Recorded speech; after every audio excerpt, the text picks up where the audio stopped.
Yeah. No, it's not. It's, Yeah. it's 6:30. Thank you. Thank you. Yeah, so hopefully next year. Yeah. Well, next year's CCF from Let's school. switch the thing on. They said, Okay. well, we want to do the Yeah, 6:30. grade that you used to. Oh, did they not do it? I saw the photograph. I thought the Yeah. CCF being So they were. Thank you.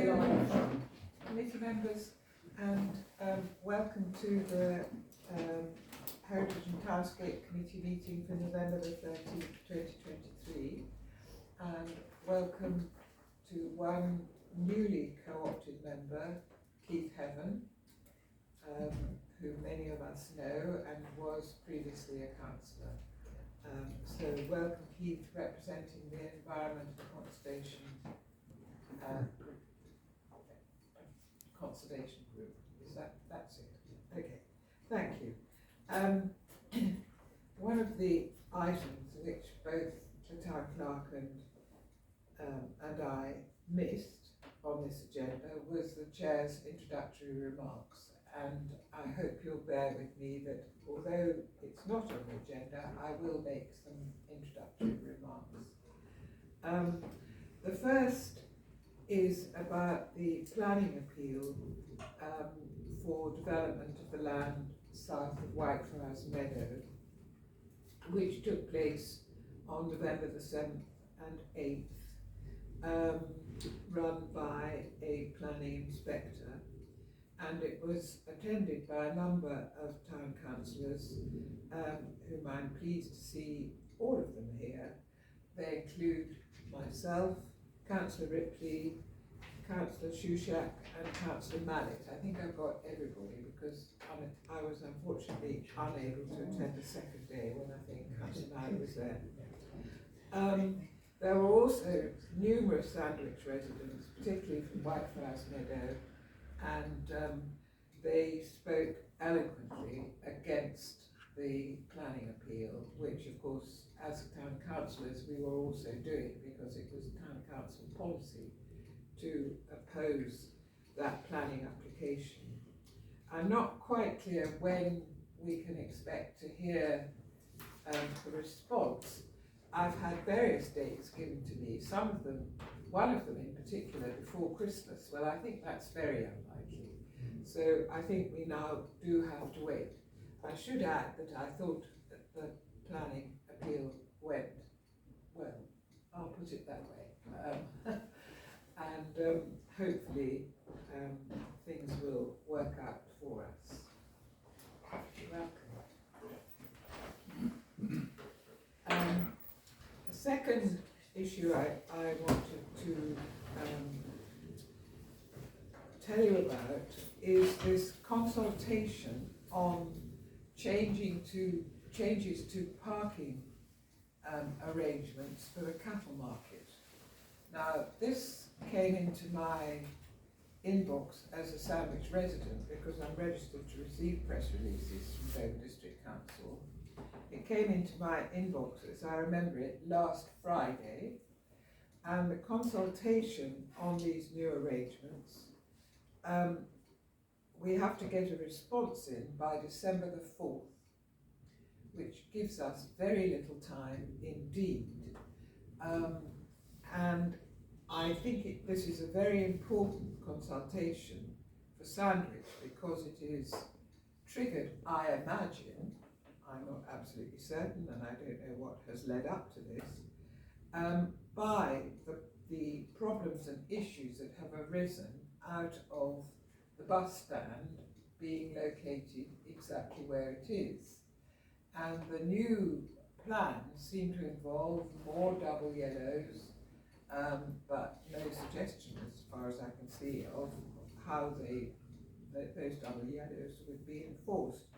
And it seems to also involve moving the taxi rank, but I'm again not absolutely certain about that. But it does seem to me that this is something that the town council really has to respond to, and it has to do it in a timely manner. And I've consulted with Jill about this, and I mean, the only way in which we could do that is for it to come up on the town council agenda. I don't know if you could tell us a little bit more about what arrangements are being made. I haven't had an opportunity to discuss that with the mayor, but my proposal would be that would be an STC agenda item. Obviously, the mayor Yes. needs to consult with me as well. Okay, thank you. So that will come up at the next council meeting, which is October the 30th. Sorry. November the 30th. The 27th of November. November the 27th. But at that stage, we really need a draft of our response. But this is what concerns me, because the town council is not going to be able to thrash out a response at a town council meeting. So, I was just going to say the the consultation is available online, so it would be imperative to maybe make sure that all councillors know where it is and access it. Yeah. And as you say, Claire, take instructions in terms of preparing and hopefully providing input to enable an agreed statement. Yes. Councillor Back. Well, I think if under this timescale, you probably might want to think about getting 3 or 4 people to actually do a proper site visit and look and stand on the site with the plan. Absolutely. And have a good look at it. But the other concern I have got is, and I'll be asking Jill for this, the town clerk, have we got a date yet for a meeting with Stagecoach? Because there's no point in doing all of this lot if there's going to be any difference as a result of the meeting with Stagecoach and also with the risk assessments. Because until we're talking in the dark unless we have these documents in front of us, the risk assessments. Because quite frankly, double yellow lines that are not enforced, as Councillor Mungerson said, are a complete and utter waste of paint. Yes, so I'm going to talk about the meeting I had with the DDC officer later on the agenda, but I do now have those risk assessments. And what I've got to do is redact some of those information because some of it is personal data which I'm not allowed to share. So I will try and do that for you this week, that's my intention. And then once members that were involved in that meeting previously, which I think was Councillor Marie and Councillor Breen, I believe, met with the DDC project officer, and at the time Councillor Wiles as well. Thank you, Councillor Wiles, and that you met with the KCC design person. Yeah. So once I've had a discussion with the DDC project officer, you've got the risk assessments, then we can talk about a meeting with Stagecoach. But I think what came from my meeting with the DDC project officer is we need to be clear as a council what it is we're asking Stagecoach, because it can get carried away with lots of different ideas, and I think we need to really be very focused on what it is the council wants to ask Stagecoach. Okay, Councillor Back, and then I thought it was crystal clear what we were asking Stagecoach, and I've been putting this point for a number of occasions, and I am a transport man. I know a little bit about it.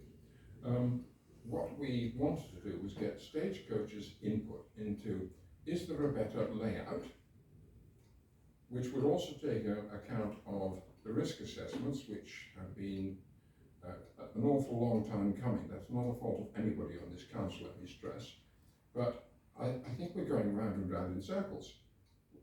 This was discussed at least 2 council meetings ago, and I also said I'd like to be involved in that meeting because of my own transport background.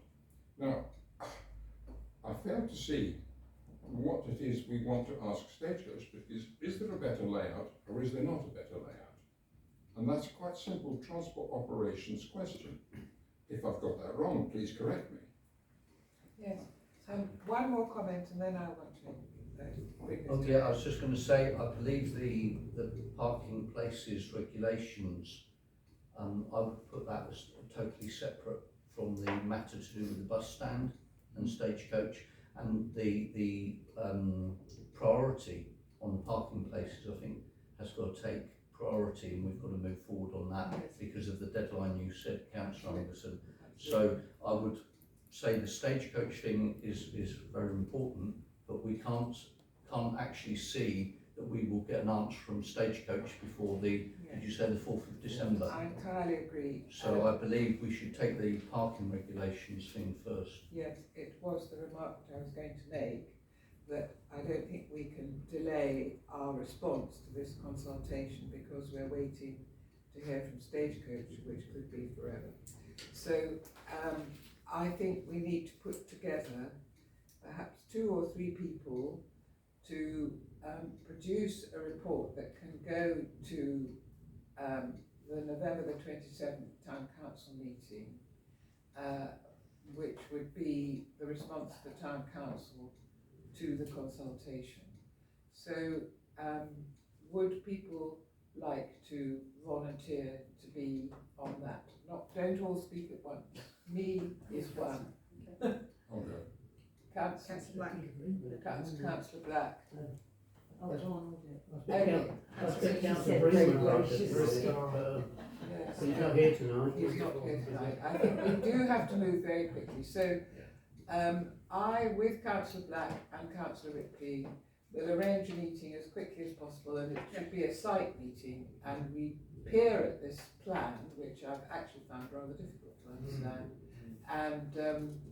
and look at it on the ground, and we will draft a response to go.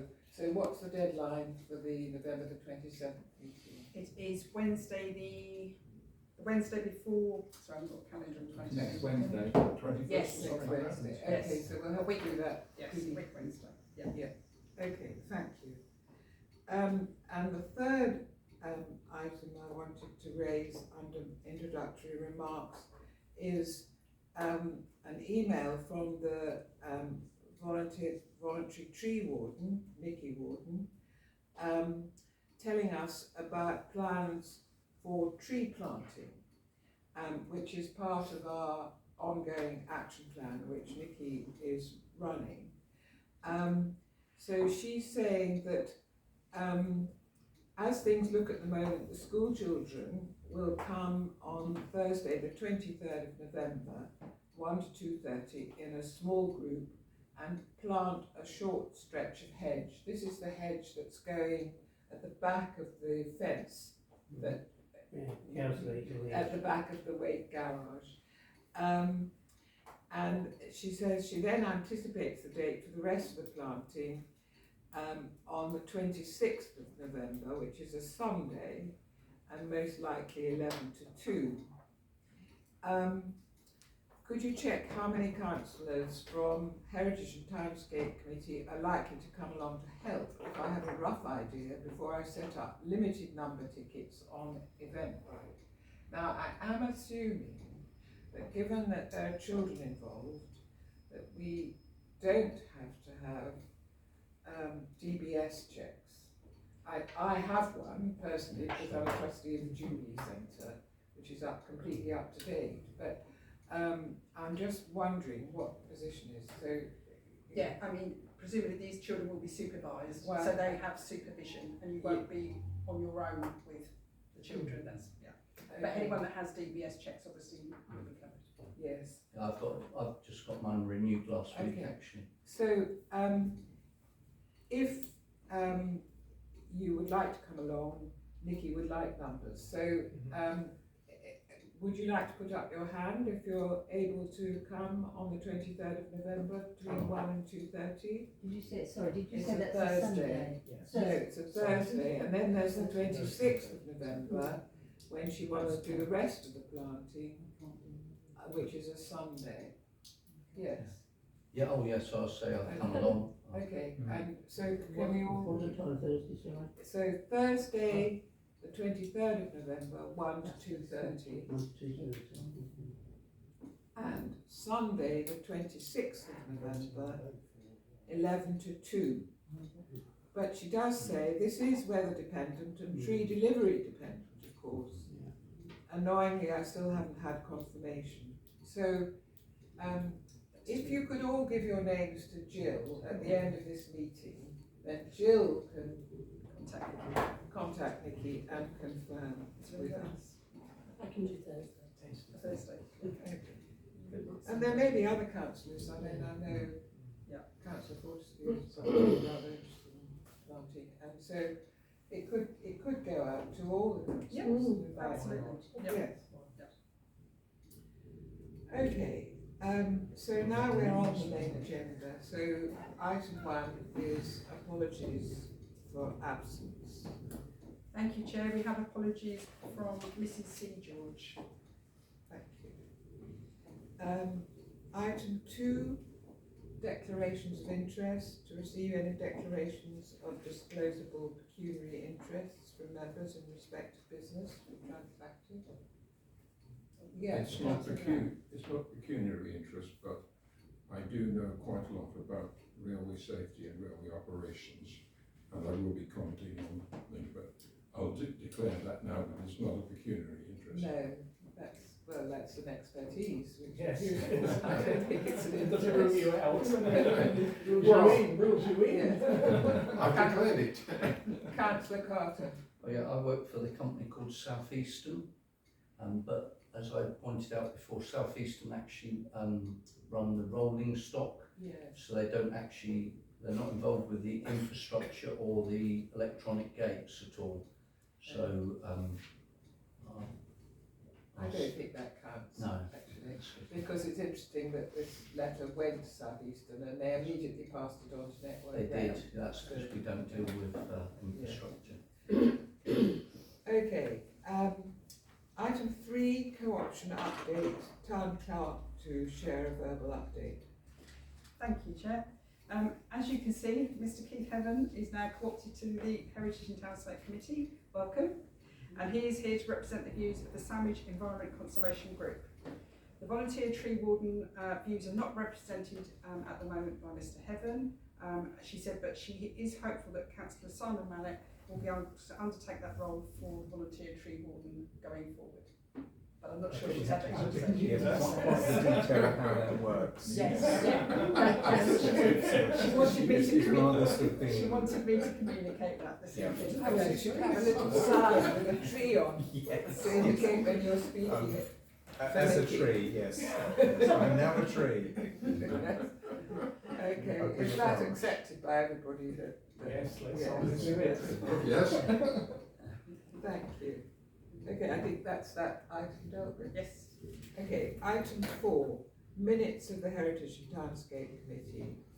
And this is the meeting that took place on the 9th of October 2023 and attachment 1.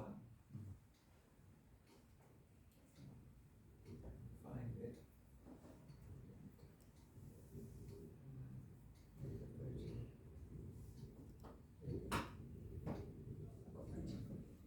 It's the third Yes. page, isn't it?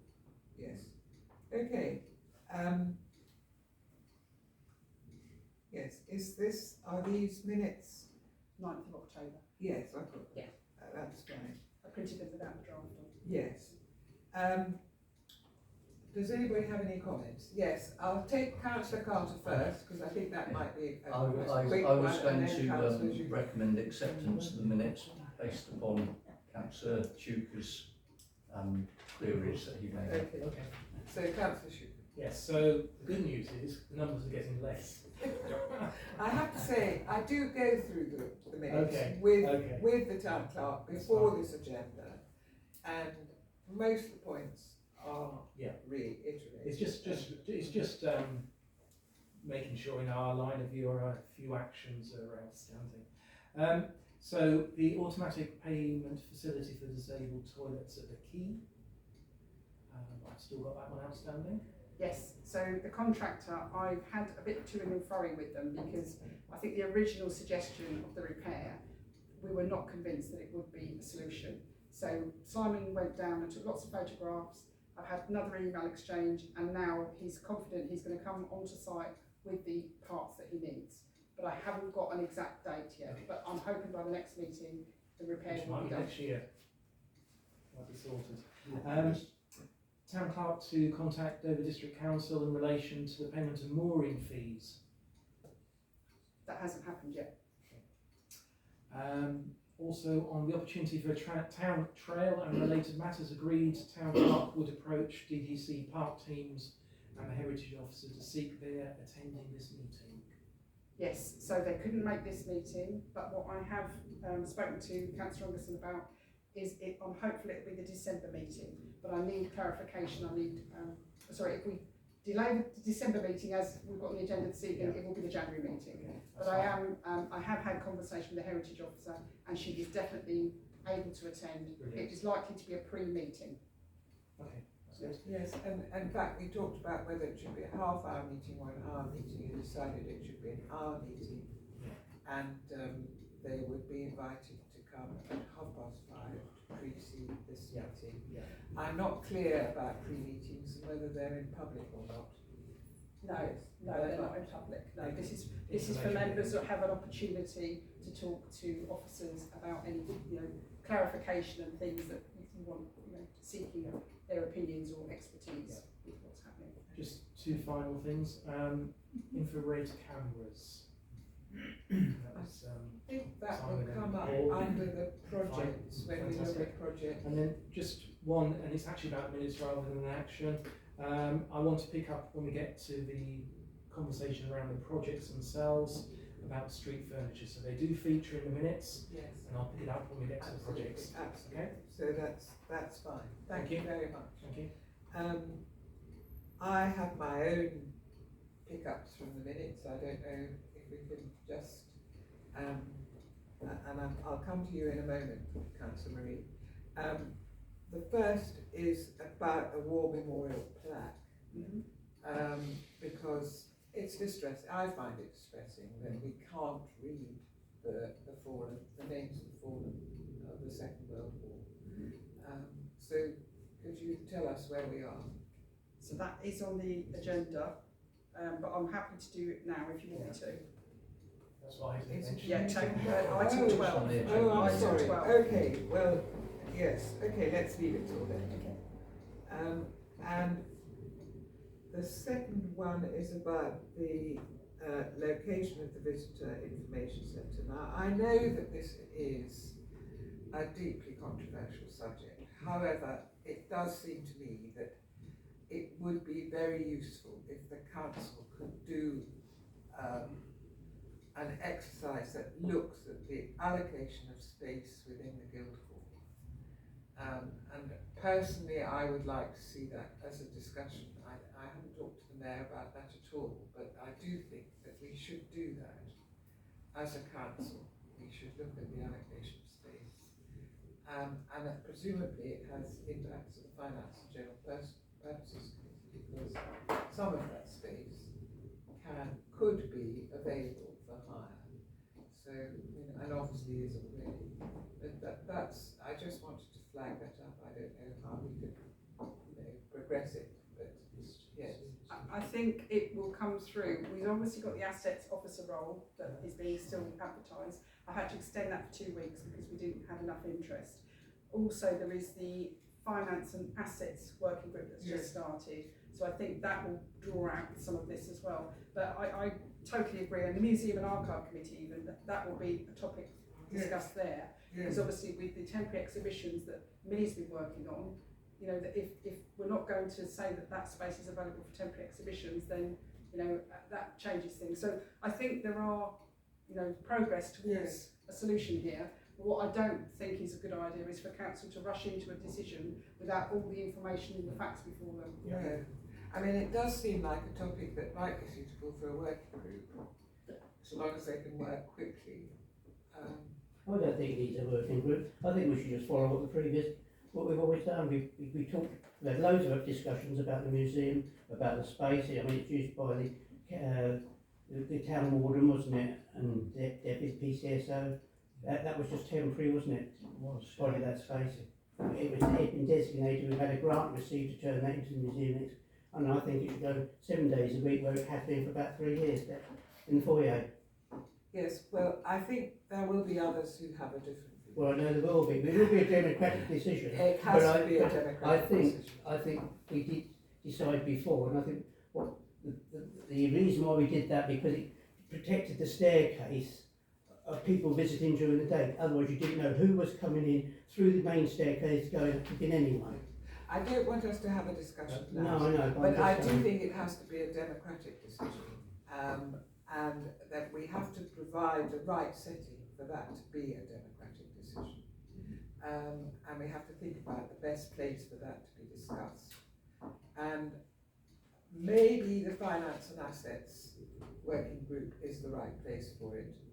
If it could go, I mean, I can see members of the working group looking puzzled. But you do have to do it quickly. The first thing you need to do is move that bus stop. Yes, well, I That's don't want the to, first well, do, that's another issue.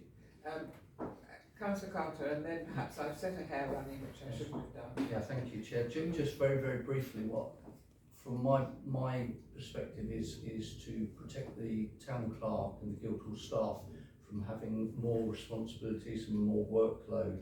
So I would say that I would prefer this to be later when we've got an additional member of staff, the assets manager, in place as well, who we are expecting to do a review of the whole Guildhall building. Right. So if we all jump forward and say, all right, we all think it needs to go in one place, we could be getting a semi-qualified surveyor type person coming into the office saying, why did you put it there?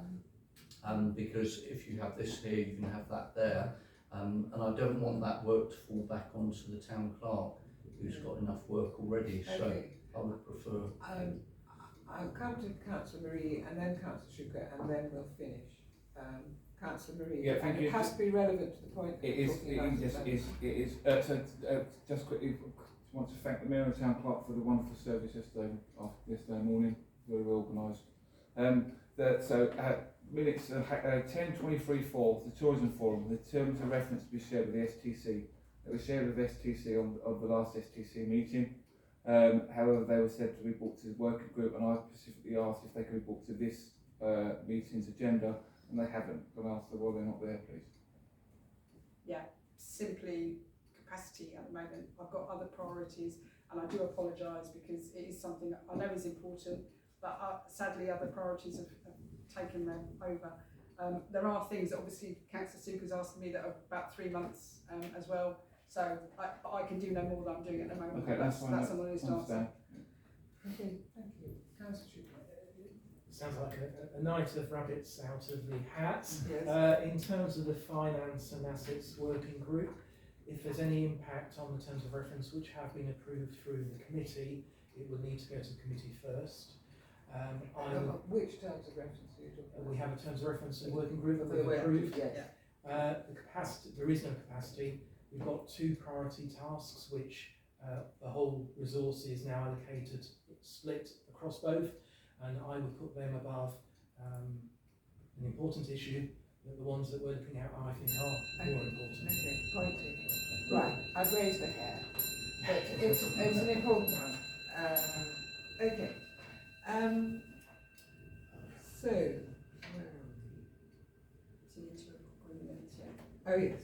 So, are the minutes agreed? So I proposed a recommendation of accepting the minutes. Yes, seconded by Councillor Schuker, and can we all vote in favour of that motion? Thank you. So it's approved in common. Okay, public participation, this is item 5. Oh, I have to sign something. Yes, please. Minutes. Okay. Thank you. Well, a 20-minute session is set aside for people to speak up to 5 minutes. Do we have any? No request, Chair.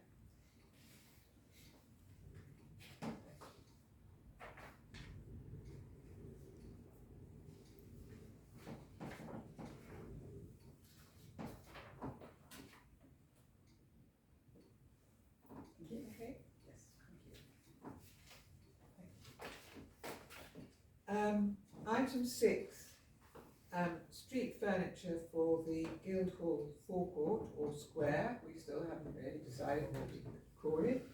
And the town clerk to provide a verbal update in relation to progress of additional street furniture for this area. Thank you. So yes, I just already mentioned earlier that I have met with the DDC officer who managed the Guildhall Square forecourt project and discussed street furniture that's still being discussed as part of the project or ideas for additions. It's been confirmed that the final account for the various works and orders are still being finalised. There is a contingency in the project that could be used towards graphics for the shelter and planters, once it's established that no further spend on the highway is required. Any additional benches, bike racks or bins are outside the scope of the original project, and if any changes are proposed by STC, these will need to be presented in a one plan document to Dover District Council for comment and review before proceeding. It may be necessary to seek planning permission for any adjustments to the project as it is, and the materials and location should be carefully considered in respect of the original design intentions. There are a minimum of 4 sets of bike racks behind the Guildhall building which cater for at least 12 bikes. I hope that's helpful to the Mayor. Thank you. Thank you. So, can you just summarise the bullet points there, because that was quite quick. So they're saying So the actual cost of the project still hasn't been finalised. They do have some contingency in the project that could be used towards graphics for the shelter. So it's the back panel on the shelter. Yeah. It was the intention to either have etching or vinyl panels. And there is a design that has been shared by Millie, so that could be done. But that does need to be a council decision, whether you're having etching or vinyl, which I can bring a report to council. But it's also been confirmed that there could be some additional spend for the highway, and if this isn't established at the moment, so when they say the highway, do they mean the ancient highway? no, the road. they're talking about the road. The road. About the road, yeah. So once it's established there's no further spend on the highway is required, then they're going to know how much contingency is left. But it's been made clear that nothing outside the planters and the screen will be considered under the project. So anything in addition, like benches, bike racks, and bins, or a dropped curb opposite by Carpenters, which there was one, it's disappeared. And it's actually very, very difficult for anybody who has mobility problems to get onto that part of Sandwich. Now, I can clarify that. But what the project manager did say is that in first instance, when this project was first talked about a long time ago, there would have been lots of different designs that people would have visually seen, but it wouldn't necessarily mean that's the design that went forward for planning. So I think sometimes residents think they've seen something which they might have done in the initial stages when there was consultation and things going on, but it might not have been the design that actually went for the planning permission. So I think that's It's something. opposite a bus stop as well, isn't it? It'd be nice to have a drop curb there, if you're not opposite the bus stop, wouldn't it? You'd be on the bus stop, On the across bus the road. yes. Yeah. The other thing is that the bus shelter at the moment has no sides. That, I think, is rather, personally, I feel, is rather more important than etching the back. I had that confirmed. There was no ever any intention of having sides on that shelter. It was never in the project. I think originally it was just a curved one, wasn't it? Yeah. Like a glass vehicle. It's going to be aluminium glass. Yes. So, what action points come out of that for this committee? The question of the bike racks, which I think, given where they are currently positioned, is really not useful, because most people cycling into this town, if they're going to stop here, they want to have a cup of coffee somewhere or a meal, and they want to have their bikes visible to them, because bikes are getting more and more expensive, particularly electric bikes, and they're valuable pieces of property which people want to keep an eye on. So personally, I don't think those bike racks are in the right place, and they would be better located much closer to the forecourt.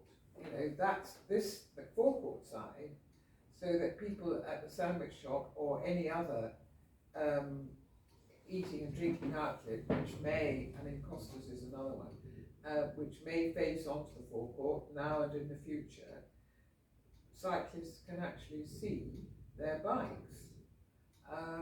So I don't know whether there would be funds available to move the current bike racks to a better position.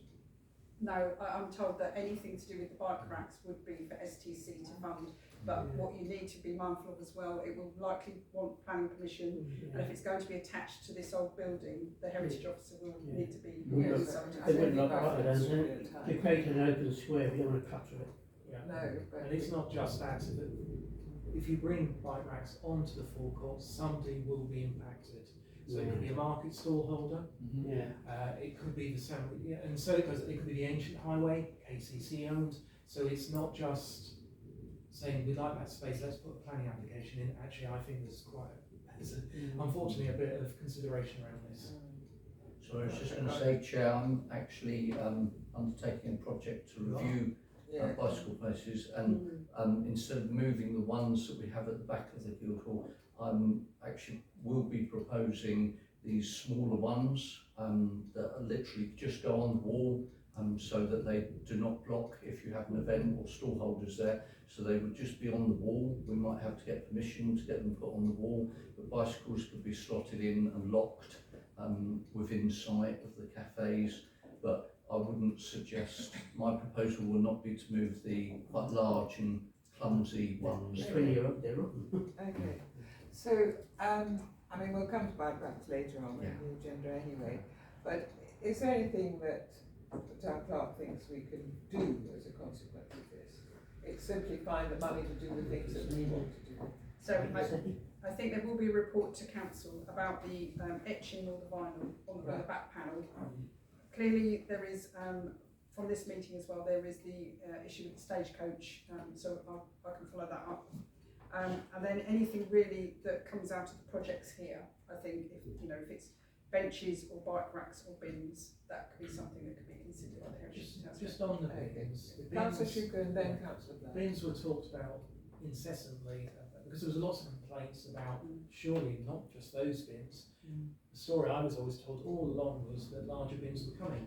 They were part of the project, but if they're not now, I'm really confused, because there were talks over a number of months. I'm not sure where they were spoken about, and I think that's the problem. There are lots of people, lots of conversations, but they're not necessarily having them with the DDC officer. And I think that is the key here, that you need to funnel the communication so that it's direct with the DDC officer who's managing the project, and not other people get them. I'm not saying I had a conversation with somebody around the corner who said we're going to get bins. I'll check in with Councillor Breen, because he was involved in the meetings, and he may have a view on that.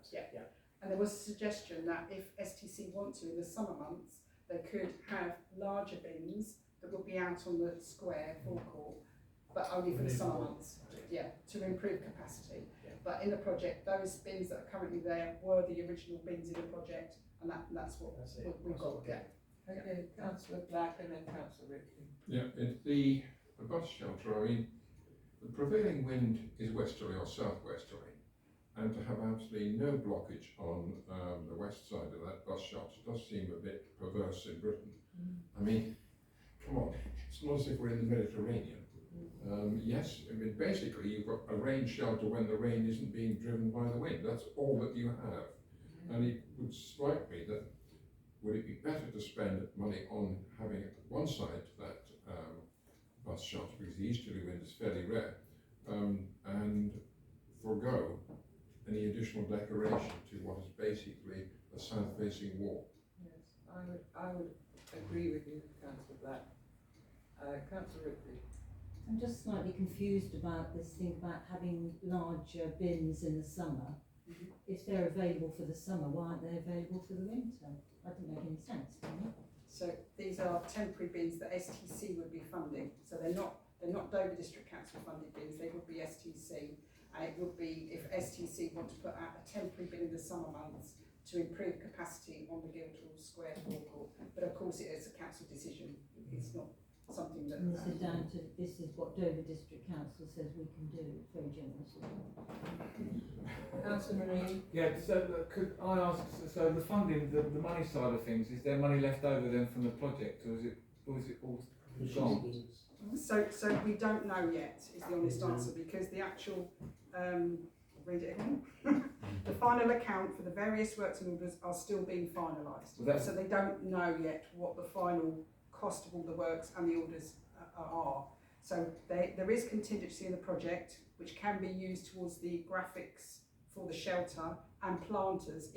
But I mean, if members don't want planters now, if they're going to say they don't want planters, maybe that money could be used to put aside on the shelter. But I can go back to the DDC officer and ask. It's just my concern is that the previous administration got the public works loan, it's paid the money towards it, and then now the council are going to have to spend more taxpayers' money to spend X figure. I don't agree with that at all. I think the question of planters would be helpful to have Mrs. George here, because that would have an impact on Sandwich and Blue, who would presumably take on responsibility, as they do, out of the goodness of their heart, for all the planting in the town. But then it obviously, the point that Councillor Shuker made about bike racks applies equally to planters. So, we'd have to think about planters and what we want to do about that if DDC offers us planters, which they may well do if they've got some money left over. Okay, Councillor Carter, and then I'll Thank you. Yeah, just briefly, I'm agreeing with what's been said here tonight, is that we should really begin the basics right, and without being ageist in any way. The people that have complained to me about the issues on the forecourt are, number one, that the bus shelter isn't enclosed, so elderly people in their 70s and 80s are sitting there for 3/4 of an hour waiting for a bus in all sorts of weather. So that is most urgent to me. The second thing is benches, and lots of people are missing the benches. There's not enough benches, and the benches we have got, actually, to tell you the truth, people aren't too keen on them because of the design of them, and they've got very large gaps. I don't know if anybody's sat on them at all. But they're not very. And then the third thing is the bins, which on Remembrance Sunday somebody grabbed me and said, "What are you doing about the bins?" Because the bins are not adequate on the forecourt. And if we think about it, okay, the summertime is the summertime, but they're needed all year round. I mean, coming up shortly, we've got one of our biggest and bestest festivals, which is the Christmas lights.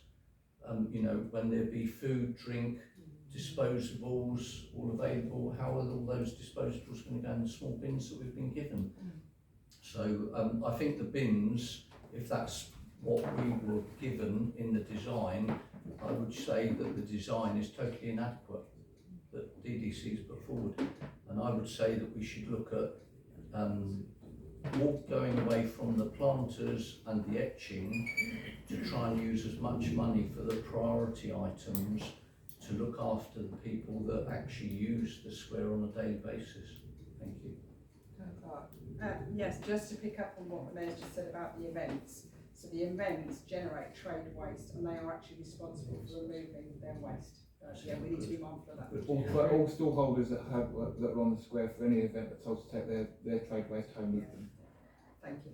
But sorry, that doesn't account for the visitors and their own waste and the waste they're going to produce. Yeah, but just to be mindful and to clarify that we're not saying that we're responsible for event organisers' trade waste. Thank you. Okay, I think Councillor Carter's remarks were very helpful because it gives us some ideas of the things that the council feels we need on the forecourt, and they are larger bins. I would support Councillor Black's suggestion that we do need at least one side to the bus shelter. I mean, I would remind Dover District Council that the original plan had a 12-seater bus shelter, which meant that presumably if you sat in the middle on seat 6, you wouldn't be quite so impacted by the slanting rain coming in. But now we have a 4-seater bus shelter, and the rain will inevitably impact people. So that's the second thing that we're saying that we need. And then there's the question of the benches, their design and their comfort and their quantity. Now I sit on those benches sometimes, and I qualify as an elderly person under that, under what Councillor Carter said, and I don't find that uncomfortable. I wouldn't like to sit on them for more than half an hour, but most buses, you know, we have two an hour. So, and I've never had difficulty in finding a space. I have to say there seem to be enough. So maybe people are objecting to the design, which I quite. So we do have three items that we could take to Dover District Council and say these are things that we want improved. Is that and if they've got money left over, which I hope they have, we would like them to at least help us with the funding. Is that agreed? That's, I'd like to second that. That was what my proposal would have been, Chair, was to finalise some items that can be taken forward to Dover District Council, so we can get some progress on this, because it is ongoing, and we've had the forecourt for quite a large number of months now, and as you said, we're going into the worst weather of the season, so the bus shelter is probably. So is it agreed that the town clerk write to Dover District Council saying we've had this discussion, these are the three things that we think we need? Yeah. And we are, after all, the people on the ground, and we know what's going on, and how people feel about it, and we're users ourselves of the forecourt. Okay. Thank you. Is that, I think we've covered that. Yeah, I think you proposed, the mayor second. Yeah. Okay, shall we all vote? Thank you. Right, item 7. Historic boundary wall at Empire Cinema, Dell Street, Sandwich. Town clerk to share a verbal report on the current situation and progress of repair to the boundary wall at the Empire Cinema. Thank you, Chair. So I did meet recently with the Heritage Officer and Building Control Officer from Dover District Council, and Councillor Franklin and Councillor Wiles joined me for that meeting as well, to discuss the boundary wall at the Empire Cinema. We did discuss the immediate importance of remedial works, and we were advised by the Building Control Officer that we do have to do that in the next 2 to 3 weeks. I have got a site meeting tomorrow with Hippersons to discuss the approach and how the repairs can be undertaken under the guidance of the Dover District Council Building Control Officer and the Heritage Officer at Dover District. This will involve removing some of the course of bricks. I think it's about 12 courses of bricks down to just below where there's a hole in the wall. But we will be doing that sympathetically, recovering as many bricks as we can so that we salvage that as much as we can. And then after that's taken place, the Heritage Officer and Building Control Officer will come back to site to check what the state of everything is. So I will be reporting to the Committee on Progress with those works. Right. It's Do we going have to be, an idea? it's going to be classed as a repair, so we don't need planning permission. No. So we just repair it, which we can save the old bricks, so it Yeah. should look quite nice once we can get hit persons with them.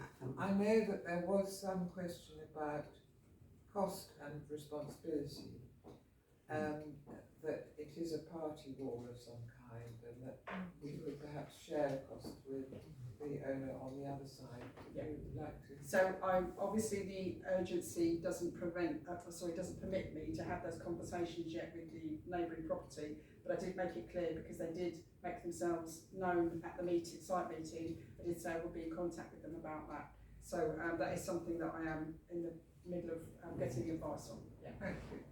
Thank Can you. I just, Yes, this is Councillor Ripley. slightly irrelevant, but is related to the Empire Cinema, the Union flag. Who is responsible for the Union flag? That's driving me nuts. Can I? Could you explain in what sense? Well, it's in shreds. Oh, it's in shreds? Yes. Okay, I thought you were going to say it was upside down. No, well, look, It you might be, can't, it might be, you can't. No, it isn't, Yeah. because the broader bits at the top. Yeah. So there should be you're suggesting that Councillor Be a Anderson? new flag. I know a bit about that. So the STC, obviously I know the building, so they own the flag. The last time I it don't know was, the flag. the last time the STC bought the flag, We might have done it like that. it's last time it was bought was 4 years ago by when ex-councillor Sampson put it in. Your thing, so yeah. Can I offer that following the coronation and the various flags going up in Sandwich, we do have a lot of Yes. large Union Jack flags. When you say we, could We, you clarify? it's ST's, it's these Sounds community events. Sandwich Community Events. I'm not sure exactly which part of Sandwich Community Events actually could be said to own them, but they will be sitting there until the next major British thing happens that requires Union Jacks going up. Trafalgar Day. Yes. So they are available. They are slightly faded, so I would personally, I would prefer to buy new ones. But as they're on top of the Empire, some distance away, they'd be more appropriate than a ragged flag. I think we can have access as well. Yes, Town Clerk, and then I'm going to bring this to. Thank you. I've just literally ordered a new flag today. Well, there you go. Because the one that we'll be using in this building is very faded. One of them is too large, one of them is too small. So I have literally just ordered a new one today. And obviously I didn't know about the cinema, but that can be something that we've easily rectified. And they're not hugely expensive. No. Okay. I went It past. wasn't too relevant, wasn't it? Okay, I think we've finished item 7. Okay. Are you happy with this? Thank you. Item 8, Airbnbs in Sandwich. I'm aware, and I think Councillor Sugar has also become aware, I think we're all aware, that the numbers of Airbnbs in this town, the number is increasing. And it's concerned me for a long time that one of the attractive aspects of Sandwich, this part of Sandwich North, is that it is residential still. It's not a town in aspect, it's actually a town which has residents, and I think that's a very important part of its attraction. And yet, we are also aware that we are a tourist destination, and indeed we want to be. And that is encouraging the development of Airbnbs. I tried myself by going on the Airbnb app, which I have, to see how many Airbnbs there are in Sandwich, and it's actually very difficult. I believe Carol George quoted an exact number at their Yes, last she meeting, did. didn't she? And I'm not She sure where did. she sourced that number. No, I don't know. Yeah, she was very precise. Yes, but I think we need a sort of a baseline of information. We need to know how many Airbnbs there are in this town. They won't all be in Sandwich North. There'll be a number, I imagine, in Sandwich South. And I imagine that Dover District Council will have some information, because there does seem to be some responsibility to pay business rates, so they will have some information about that. Councillor Schuker? If I can, Yeah, sure. I did some investigation. Okay, I love very doing good. these things late at night. Yes, So I'm sorry I'm going to bore you with this, but there's a bit of stuff around it. So again, I've had a couple of residents come to me yeah, around behaviours. yeah. So there's a couple of wider points that are really important in terms of the context.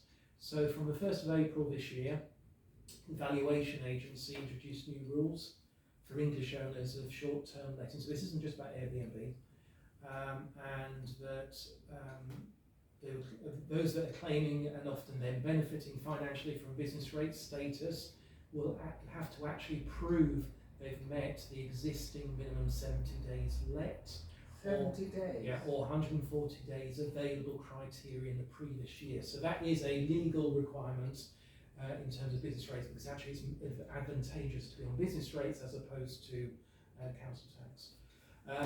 Also, councils are going to be able to adopt higher council tax rates. So these are all things that are in the pipeline, possibly 200% and rising annually. This is for Short-term holiday lets.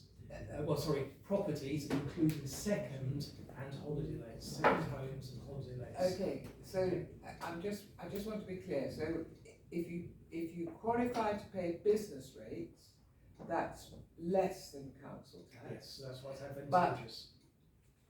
If you're not paying business rates, Yep.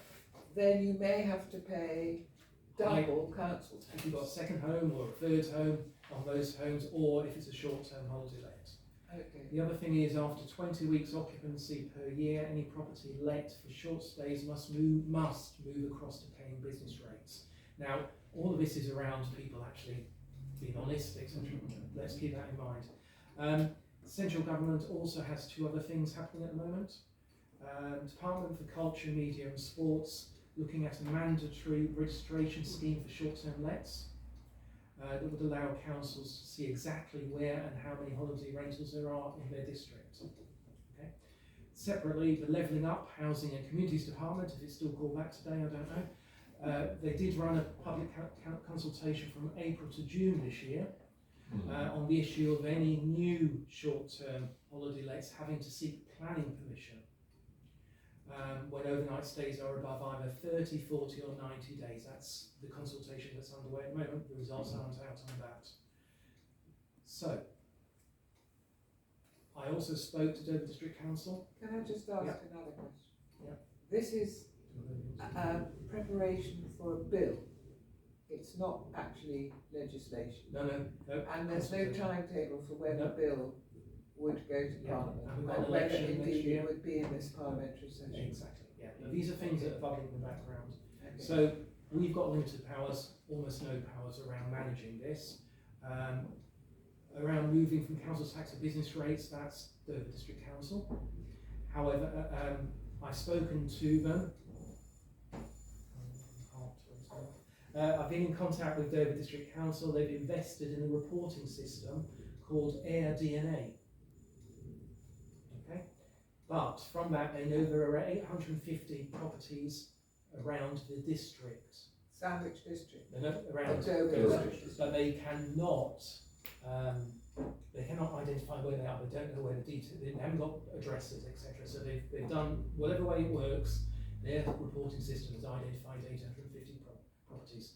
I've spoken to them, and basically the answer was we can't go below that level at the moment. Right. Okay.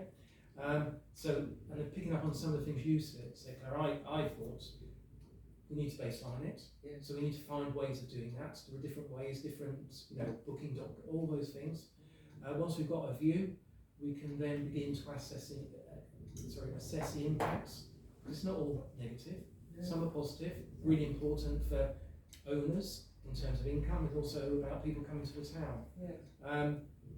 But it is quite polarised in terms of views around this. We've also got the household waste issue that Carol George's very keen to express to us. One thing we could think about doing is guidance. So we could make available guidance that, good holiday letters, these are the things you need to think about.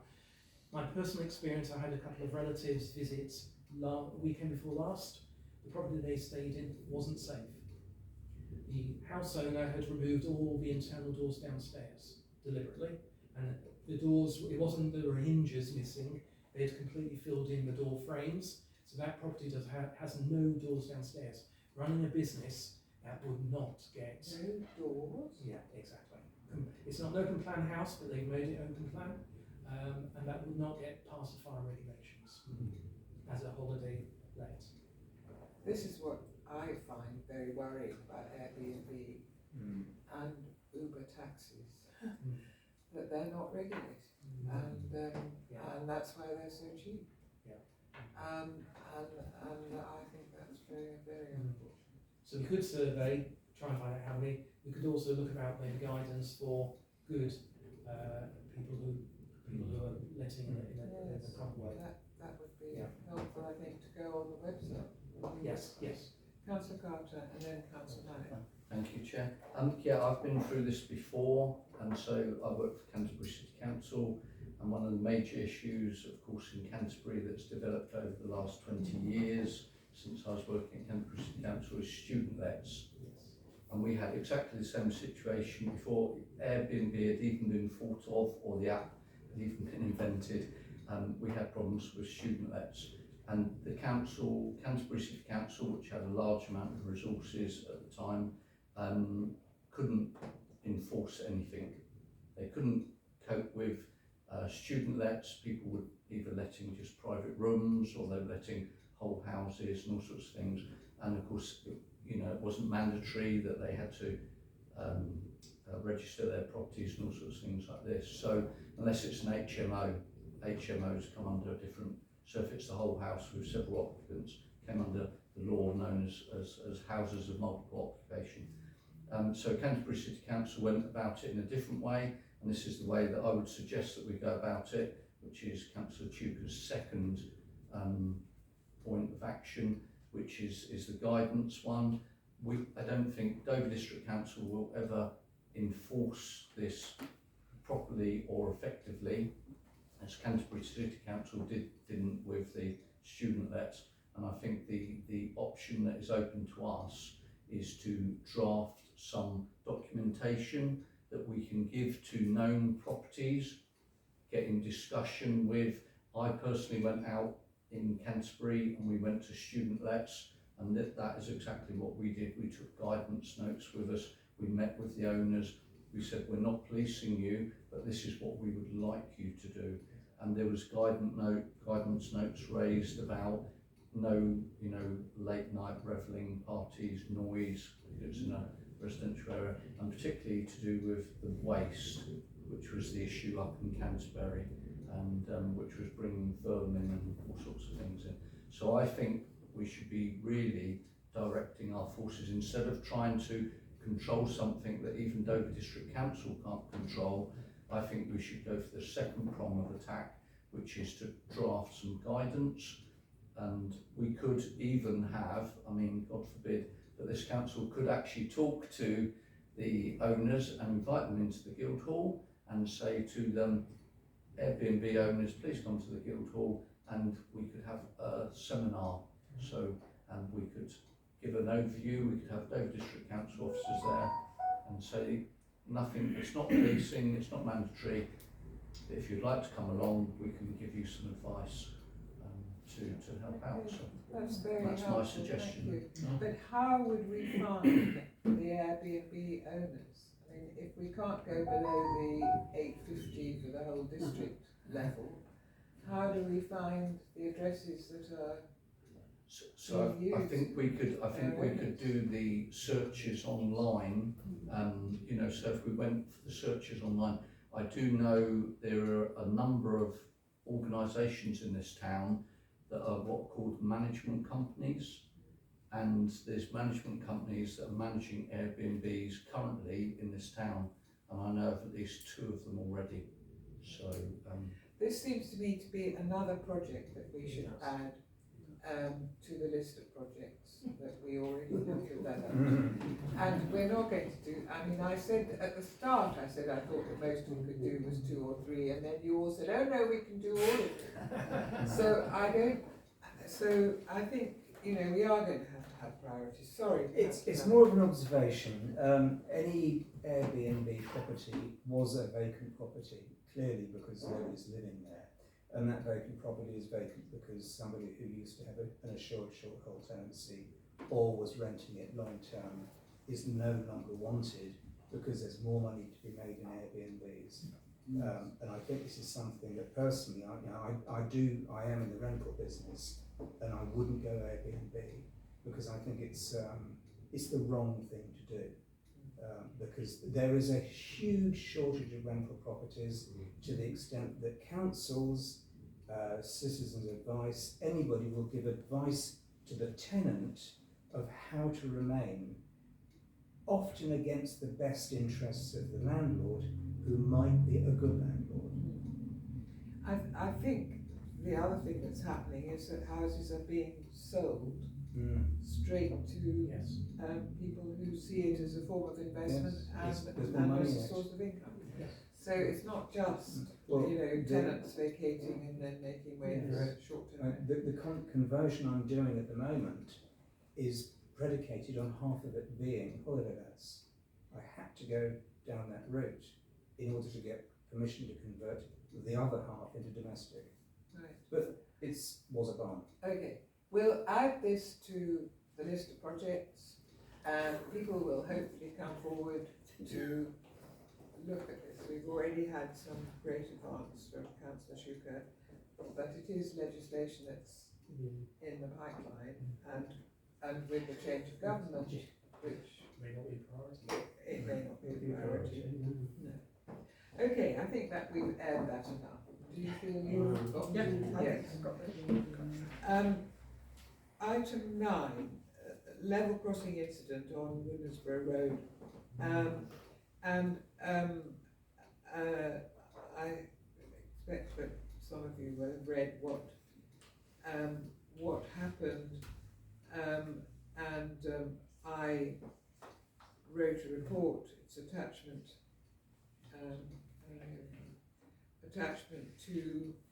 2A and B and C. I met a Sandwich resident who told me that this gentleman had been taken to hospital, she'd taken him, and told me what had happened. So I then spoke to the gentleman to whom this had happened at length and wrote a report, which is attachment 2C, which then went, as a consequence of a conversation I had with the town clerk about this, went to, it was sent by the mayor and the town clerk to South Eastern Rail and to Network Rail. And you'll see under attachment 2B their response to what happened, and I have my own thoughts about this response, but the question for this committee, I mean, we might want to talk about their response, but I don't want to spend a great deal of time, is that they've offered 2 things. First of all, a meeting with the gentleman to whom this happened, and as I understand it, that meeting is, I think, being arranged or may already have taken place. I don't know. Yes. So the communication has gone to the resident concerned, but I haven't had confirmation yet that he's able to meet with them at the moment. But as soon as I get that information, I'll share it with the committee. Okay, thank you. And the second offer is that they would, as they put it, undertake a local community event with members of your community, providing an opportunity for them to meet my level crossing team and to ask questions and provide reassurance that the crossing operates safely. And I've said in my report, actually, that I would hope that they would address any issue concerning any level crossing in this town, which people wish to raise. So the question for this committee is whether we want to go ahead with saying, yes, we'd like to have a public meeting. But I understand that Councillor Black, you want to say something? Well, And then Councillor Marie. I'd like to hear what other people say first, because there's a couple of things between the 3 papers that are inconsistent, quite inconsistent, and I'd rather hear what other people say than try to say, well, based on what I've done, and also don't forget, I've also been an accident investigator, including fatals on the railway, so I have a little bit of this, but I'd rather hear what people think, Okay. and then we can correct anything that is blatantly incorrect, but there will also be 1 or 2 questions. But I would suggest that we get Network Rail to come and talk to people. We can prepare them by asking some quite detailed technical questions, so we know exactly what their situation is. Because some of this, if you don't know the track circuitry, it's slightly problematic. Okay, thank you. Councillor Marie and then Councillor Mallet. Yeah, this is not the first time something's happened on that same crossing. We have there was an incident where the train gates didn't come down at all and the train was approaching. Yeah. Where it hit the automatic emergency brakes. There's a plate on the rails to go over it. If they're not down, it shuts the train off. That was in the press. That was so. I agree. We should have a public meeting with Network Rail. We have 5, I believe, 5 of the crossings in town. So which is if one of them goes. The other thing was a few years ago there was talk about making them automated, so there wasn't going to be a signalman in the box. But that I think the town council put a stop to that and made sure we had people there all the time to be there. It seems, I think I can spot the inconsistency that there's Councillor Mallet and then Councillor Tomlins and then Councillor Carter. Yes, I personally have experienced the stopping at the level crossing with the lights and the barrier coming down. I'm trying to remember the actual sequence. The barrier going up with the lights going, the lights stopping with the barrier then coming down again, barrier going up, no lights, I crossed as the barrier came down again with the lights going.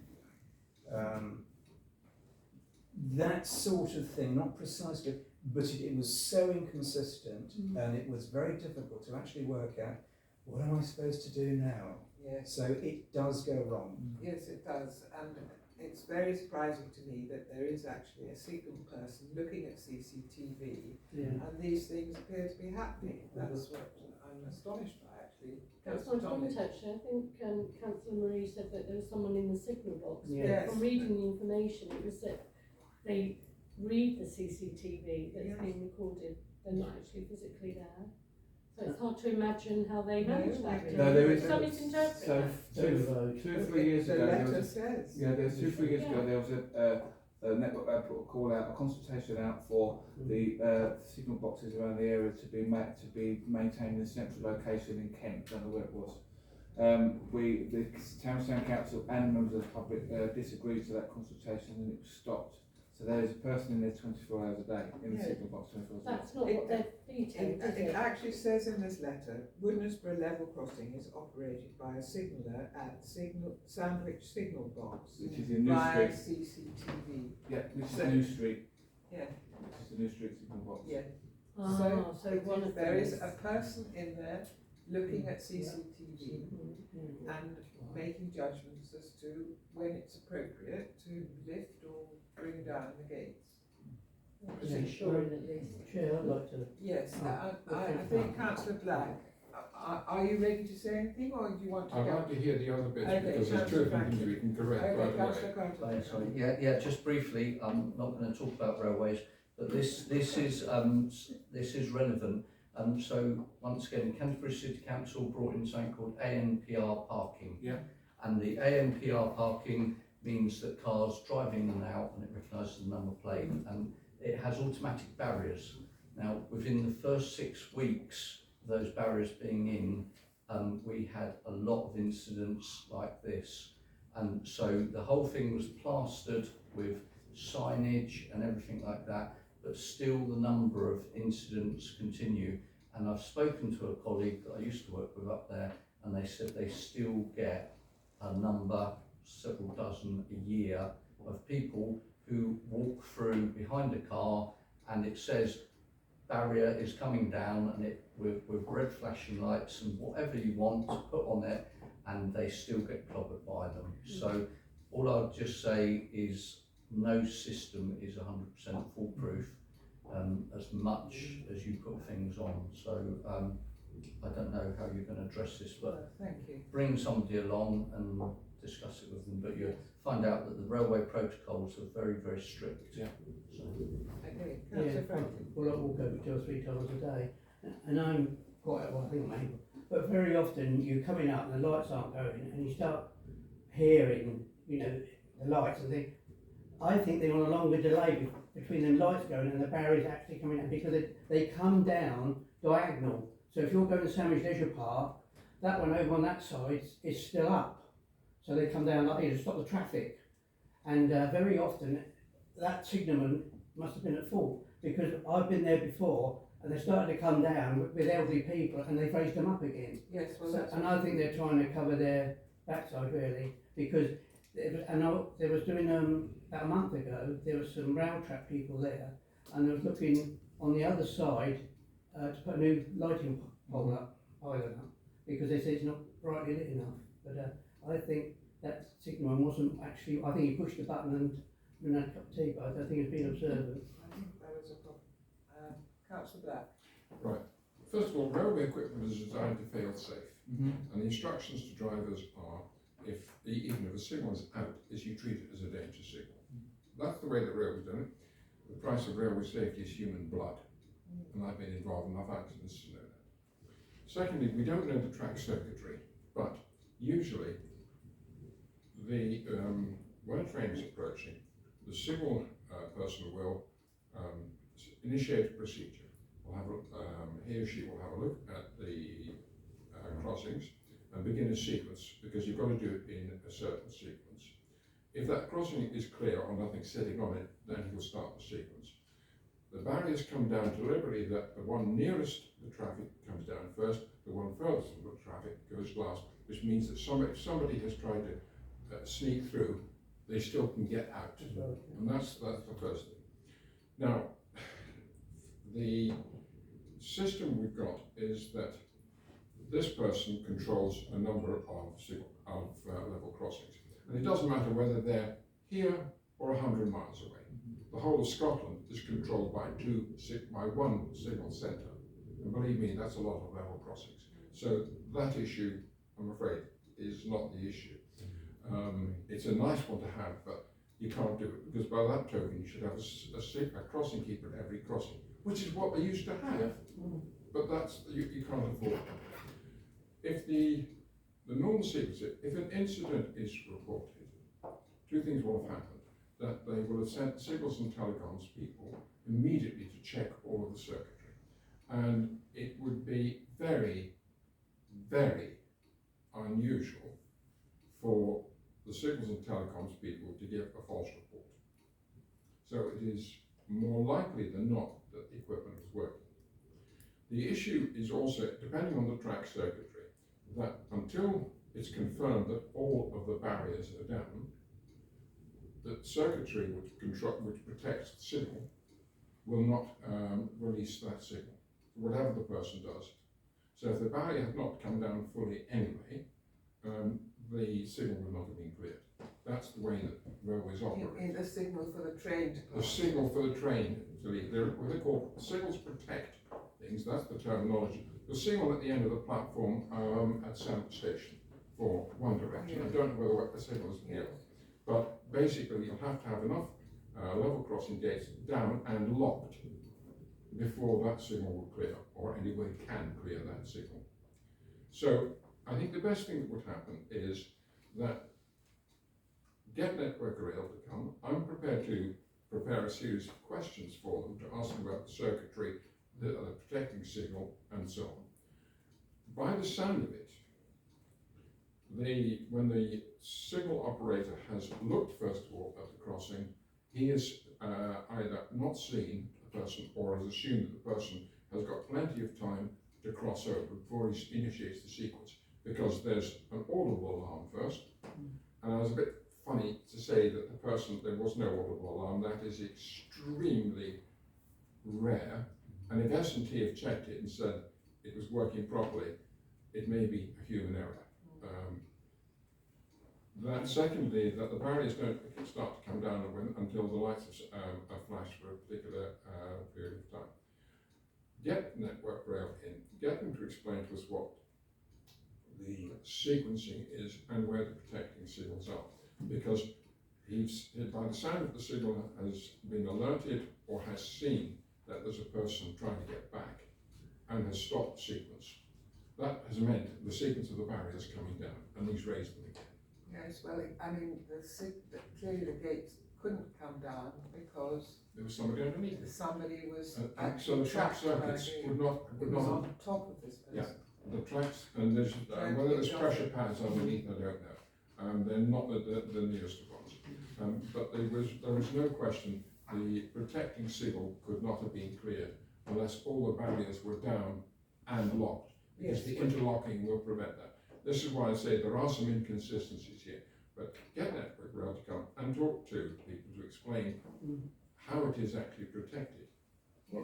Well, I can just make a quick suggestion. The thing is, if you've got someone that's got hearing, can't hear very well, the lights are in the front, aren't they? And you hear the alarm. But if you don't hear that, once you get across, couldn't they just put lights on the inside? So as you're walking across, you can actually see. Again, that is something that may be possible, but it depends because they're controlled, as someone has said, that the regulations affecting I'm just saying lights on the are inside as well. completely different. Lights both sides. Yes, Are I much think, higher standard than a car parking barrier. Believe me, it's a far higher standard and a much lower failure rate. And if there is a failure, then the S&T Signals and Telecoms people are alerted and will attend very quickly. And you have to put an emergency procedure in to either stop trains or have them proceeding at caution. okay, The incident that Councillor Marie mentioned was a signal past of danger, which is unfortunately an incident that occurred. It is a very rare incident, and we don't know yet. That is being investigated at the moment. But that's a completely separate incident, nothing to do with a level crossing. It's a signal past of danger, which is quite another matter. okay. Thank you very much. I think I get the sense of the meeting that we would like to accept this offer. It would be a public meeting in January perhaps, and we would publicise it. We would have an accessible venue for it, possibly in this building, in fact highly likely in this building, and we would invite the people of the town to come to this meeting, and I'm sure there will be helpful technical questions to ask, but also I'm sure people will, like Councillor Mallet, wish to recount incidents which have occurred, and Councillor Franklin and his ilk can make suggestions as to how they might very signal in a on the simple inside. way. Yeah. That may be possible. I don't know the regs anymore. Okay, so that would be an event. Yes. Which would have to be organised. Yes. I mean, let's talk, invite Network Rail to give us some dates, possibly in an afternoon, or an evening meeting. Would you prefer an evening meeting? Early evening? I would suggest evening might be better because also you'll have quite a lot of car users. Yes. And if they're at work, Yes. they're going to miss out on that. I would So suggest we would have a meeting that started at say 6:30. 6:30 or something like that. Might be. And we would publicise it very well. Okay, so that's that decided. Do we need to vote on that? Yes, please, if you can. Okay, so would anybody like to propose that? I'll Councillor propose Black, that. seconded by Councillor Ripley. Shall we all vote? Thank you. Okay. I'm aware that we haven't.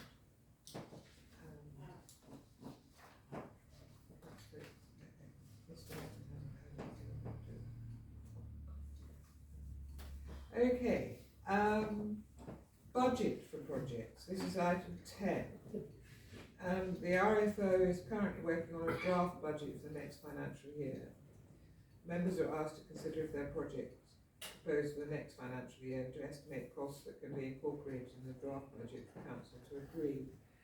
Now, my view is that we should fold item 10 into item 11, because it seems to me that we have projects listed, and Councillor Shuker has given us a template, a scoping template, and I've already said to Councillor Shuker that I think it needs an extra column, which would be project costs.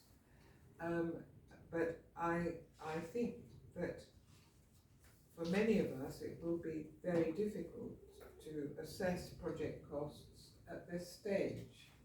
So I think we have to probably say to the finance officer that we can't actually produce cost estimates at this juncture, that they will have to wait on next year's budget setting. Yes, Town Clerk and then Councillor Carter. Sorry, did you want to go first, Mr. Chairman? Oh, yeah, I don't mind, it's just, thank you. Yeah, it's just, it's very, very, very important that when we're setting these budgets, we have to start setting them in October, November time, for the next financial year. This is relative to obviously the precept and everything like that. We need to get that pretty tight and pretty well boxed off. So if you're doing something in the next financial year, I would say at least get some form of estimate or something in. Don't wait until, say, you know, May, June, July next year and then say that you need, say, £24,000 to put in disability ramps or something like that, which is a good thing to put in, because as the budgets run through, I've already been in discussions with the responsible financial officer, and you know, she said there are several budgets that are running very close to the forecasts that they've been set for, and she said there's some budgets that haven't been used at all. So that is showing that we're not forecasting our spend very, very well. And I said to the responsible financial officer, that is what we have got to tighten up on. So I don't want any, pardon the expression, wishy-washy, oh well it might be 50,000 but it might be 150,000. Either we need to get some estimates or we need to benchmark it somehow, but the finances for this coming year have got to be very tight, because in the past they haven't been, and we've had a lot of criticism over the finances, so please stop that.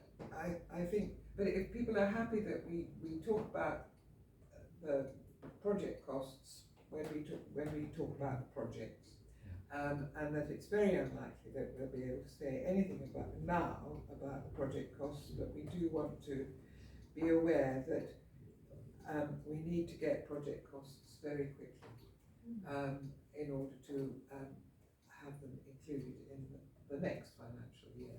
So I'll take Councillor Shuker, Councillor Marie, Councillor Black. Just very quickly, because we veered into finance and general purposes, quite rightly. I'm just going to ask Jill whether you could ask Karen to actually give us a timetable for the preset setting. I haven't got any visibility on that, so we'll have key meetings, we'll have key dates. It would be good to share for all councils saying this is the timeline. Yeah. So it's very normal for this sort of item on an agenda this month for a committee.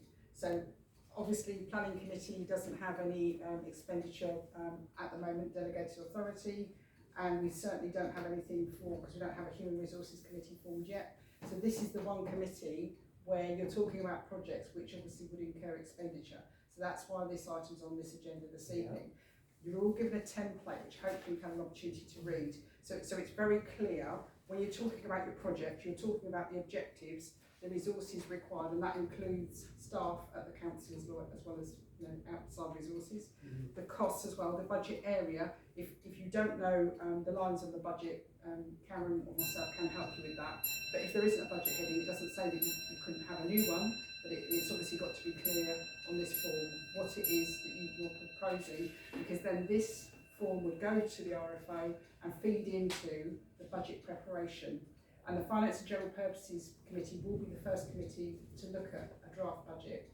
And if that isn't ready for this month, it certainly will be December. It might be there's an extraordinary meeting organised for that, because it is an important meeting, and it's important that that committee looks at all the proposals from every councillor. So it's not just those on the Finance and General Purposes. Everybody has an opportunity to feed into this process. And that's where the Finance and General Purposes Committee would then drill down on the first draft and look at what it means for the precept, request and everything like that. But it will be a council decision. So it won't be Finance and General Purposes decision, it will be a council decision. So no later than December, we will be taking into Finance and General Purpose a report that will outline the likely needs of the finances for next year. Yes. To start the process. Yes. I just want to reiterate and just stand to be corrected that by the committee and by the town clerk that these templates, this template which is very useful, it's really premature for the projects that we've identified that this committee wants to take responsibility for. We can't actually complete that template for any of these projects at the moment, but we would expect to complete them, say, by when? Next year? So if you don't want to incur any expenditure next year, it's not a problem. But what I would say is, if you do want to for the following year, then the sooner, in the summer months next year, that's something that I think exactly costings, because what you don't want to do is wait until October, November, and then you haven't got time to get that information. Okay, so for the project leaders for all of these projects that we are listing, should aim to have costs, well, the scope and the costs, available for this committee to look at, and then to go to financial general purposes. So we're talking available in May. I mean, it doesn't really matter if obviously, if it's in May and it's not to the following year, we can probably do, an uplift, a percentage uplift to ensure that it covers the cost. But it would never be too early, because obviously then the committee will be focused on the projects you want to deliver the following year. Yes. Okay. Thank you. That's very helpful. Councillor Marie, did you I want to say? think the town clerks are now that they have. Just wanted to ask, does the Townscape Heritage Committee have a budget at the moment? So no, there is no actual budget for you at the moment, but that's something I think that the council should work towards, because there isn't any delegated expenditure down at the moment for something like the Heritage and Townscape Committee. And if it's the council wants to progress to having less STC meetings, then you certainly need committees to have delegation for doing things. So I think this is something that the council, I think, is working towards. Yes. But obviously there's a conversations needed for Yes. everything. Yeah. Yes. Okay. Councillor Black. Two things. Jill, you seem to be using a form which is rather different from the form that's on this. So it'd be useful to circulate that to us, please. Oh. Completely different. The second point is that I've checked with Kent County Council, and anything regarding community transport, they do their budget in December, so there's not a snowball's chance that we will get anything done in the next 12 months, because there is no way that any one of us can pull together a project as complex as community transport by the beginning of December. By the beginning of this December, or This next? December. Next December. That is absolutely, I think that's the case with the project. Okay, that's fine, as long as we're clear about that. We're talking about working on these projects and getting them properly costed by May, June next year. Yeah, okay. Just to reply to Councillor Black, that's actually a different form. So this was the scoping form that Councillor Super provided, but I did actually share this with members on a separate email. So it was a separate form, budget request form. Yes. Okay. Okay. So I think we've covered item 10, was it? And we're now on to item 11, which is looking at the project which we've identified, and we've if this is attachment 3, and if you could look at the list which summarises where we are, and there are certain duplications which we need to clear up, and we've just added another one which is about Airbnbs. Councillor Schuker. So I've got some specific comments, but if I can first of all pick up a general comment. Within the paper there's a reference to a speeding hip project to be jointly delivered by myself and Councillor Marie. And my general point to make is that based on a number of events since the new council was elected, I will not be working directly with Councillor Marie on any council related business. In my opinion, this town deserves a group of councillors committed to running a successful administration, whose primary focus is to serve residents and businesses in the best way possible. What it doesn't need is the type of antics that have played out over the past 6 months. It is a parish council, not Games of Thrones. And until Councillor Marie divorces himself from a co-conspiring with ex-town councillors Friend and Sampson to find ways to undermine the town council and sometimes individual councillors, I will be keeping my distance. Okay, thank you very much. So I think what we need to do is we need to go through this list, clarify who is the leader for each project, and there is some duplication, as I've said, and there has to be an extra column which I think on the scoping document, no, on the list of under progress, I think there should be an additional column which is headed costs. Okay, so shall we go through each one by one? So the first one is home insulation and climate change related projects, which we said was 1 year, and the leaders are Councillor Paul Carter and Councillor Simon Mallet. Is that agreed? And will you be able to complete this,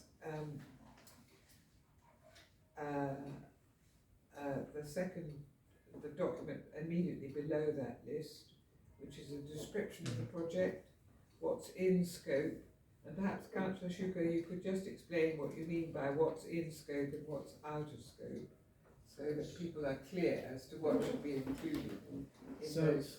Yes, Yeah. so you know, Yeah, sorry, yeah, I was just going to say, my line of work is project management, so I'm quite happy to do that, but if you need a general Well, list. it isn't the line of work of all of us. So. It soon will be. So the whole point about scoping document is really set expectations. So what is it you want to include in what you're doing? This is a visible document to give stakeholders the opportunity to see what it is and then to respond. So clearly, one of the things that we'll come on to, I'll talk about the street furniture which I want to add in. I'm not going to go all the way around Sandwich District, down lanes and everything. I want to start small, and that will be my scope. Yeah. But somebody might want to challenge me about that, but I will state what's out of scope.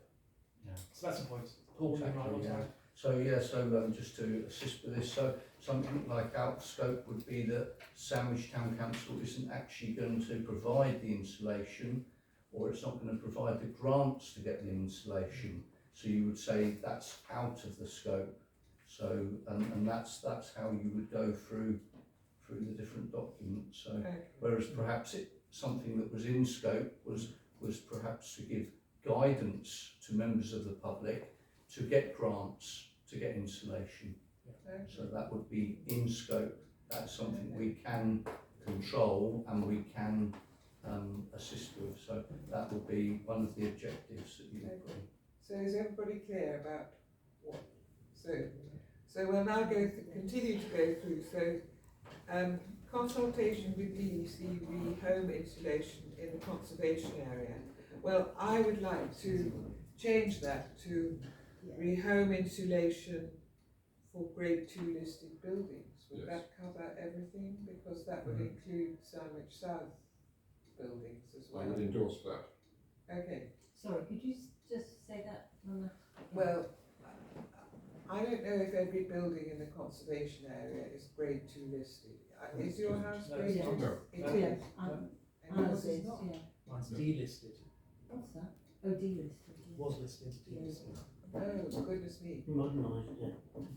So it should be consultation with DEC, home insulation in the conservation area and grade 2 listed buildings. Is that, because that's what I'm interested in. Councillor Black. I would have thought it was just constantly CV home insulation in listed buildings, either 1 or 2. Because if they're not listed buildings, then there's virtually no planning problem at all. Oh no, there is in the conservation area. On the insides? Yes. Yeah. Yeah, I'm afraid there Well, is. then, But anyway, I would like to find out about that. okay, but fine. I think it would be all listed buildings in the town, because there are at least a dozen in Sandwich South, at least. Yes, So we can't. and also, of course, the Guildhall is a listed building, Yeah, of course. and I would include it. Many of the unlisted buildings might well be curtilage listed in that they're near a listed building. Yeah, that's true, yeah. Curtilage is a, Well, I'll disadvantage. do that. And in fact, when the officers come, that's one of the questions that we will Yes. want. Just on that one, if we're going to have the heritage planning officer potentially available, I don't know with this visit, to be able to discuss going forward, because certainly with the home insulation and the listed building insulation, I think there's a number of things that they need to know that we're concerned about. Yes, absolutely. Yeah. Absolutely. I mean, when they come, we need to have drawn up a list of Yes, I mean, questions. heat pumps. Absolutely. Communal heat pumps. I'm very keen. very good. Okay, signage in town. And I think do we mean just Sandwich North? When we say in town.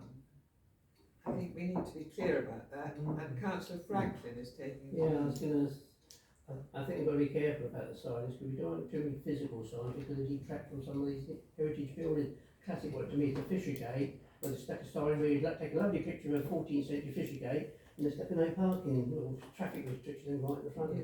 So, and I just went to Fordwich, and they've just done a town trail using the QR codes. Yes. And so I wonder whether we Well, could do something those with are QR codes. exactly the things that you should consider Yeah, as the project leader. yeah. And you should identify in your scoping document. Is that right?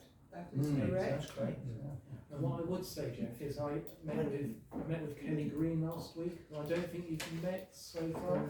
She said she'd love to link up with you. I almost said hook up with you. Link up with you, because she would be a great asset in terms of signage. She's DDC officer. Jules met her a couple of times. I've met her. Yeah, she's really good, and Yes. she's really keen to meet with you and talk about the signage. Okay, thank you. Can we, Chair, could I think Councillor Black and myself would prefer that Sandwich South is considered. Yes. Oh yeah, well, I think the whole area, the whole parish. Yeah, it's just, it Yeah. was considered whether it just be Yeah, Sandwich. there's schools and things, isn't there? Yes, and the Well, jubilee things, centre. jubilee Yes. centre. Yes. Yeah. Yeah, the whole parish. Recreation area. Yes. Yeah, the recreation area, Jubilee. Yes. footpaths, bridleways. Okay, so that goes into your scoping document. You get your steps. You get your steps up. Okay, parking in Sandwich North and Sandwich South. This is Councillor Marie. Is that is clear? And the scoping document will presumably be looking at, well, I'm not quite sure, double yellows and single yellows and enforcement and those kinds of issues. And free parking on Saturdays. Yeah, I'm about to produce a thing to Yes. finance. Yes. Tree planting action plan, well, we rather landed Nikki Warden, the voluntary tree warden, with that. She seems to be happy to do. Yeah. She is happy to do, but she'd like a councillor to be in support. Well, Yes. Mr. Tree Man, Yeah. I'll bring a branch in. You've chosen you. I'm branching out. The tree planting, there might be some whips, whatever you call it, available from the environment agency, because whips might months walk. Okay, Yes, he did. that's very good. Thank you. Yes, Moat Park, we should change that to Town Walls Park. yes, please. And we have nobody taking responsibility for it. Well, I don't seem to have my name down for anything, so by default that's probably That would be me. very good. Well volunteered. I don't know if, Shamed. I'll second that. I know that the person who proposed originally, he doesn't actually live in Sandwich, but he used to live in Sandwich, who originally proposed it. He may still be interested in engaging with that. Yeah. I mean, is there one place information about that, wider information? It's just, Last time I spoke to him, he said that he didn't see it wasn't okay, he doesn't want any contact, so, He doesn't want any contact. That's right. Risk of notice. No way. That's all right. Town clerk's just clarified about the background information. But that's great, thank you. Okay, so Vicky, you're going to, Councillor Tommins are going to think about the scoping project and what is involved. Thank you. And there are documents which should be very useful. Yeah, thank you. Community bus and other bus improvements feasibility study, Councillor Black, and you've already done a lot of work, which Thank you, yes. we're very grateful for. I think that this needs to be discussion by this committee. Really, you have two basic options. Either you have use a bus which is not available to the general public and does not run to a schedule and timetable, or you have one that is available to the general public and runs to a schedule and timetable. And I've outlined very briefly the two kinds of legislation. The dial-a-ride, virtually nobody's got it in Kent. It's the ones that they have are run by Age Concern. I would need to talk to Age Concern here as to what they do. But we need to decide what it is we want. Yes, but that would be for you to make recommendations to us at a later date, I think. Well, I don't think I can go too much further on that because I really need to understand how big an area do you want to cover, and really what is the preference of this group? Is it something that is purely owned by people in the community, and they would have to pay an annual fee, and we can use volunteer drivers and so on?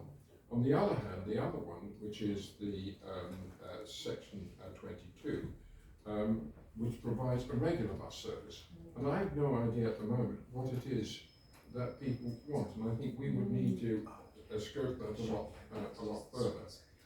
And then finally, is this just talking about the parish, or should we say the parish for Sandwich Town Council? Why would you exclude Woodensborough, for example? Yes.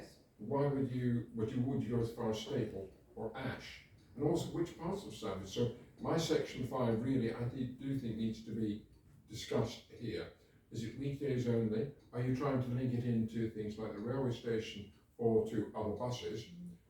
Is special service on market days and everything else like that? And I think you need to have some view about that.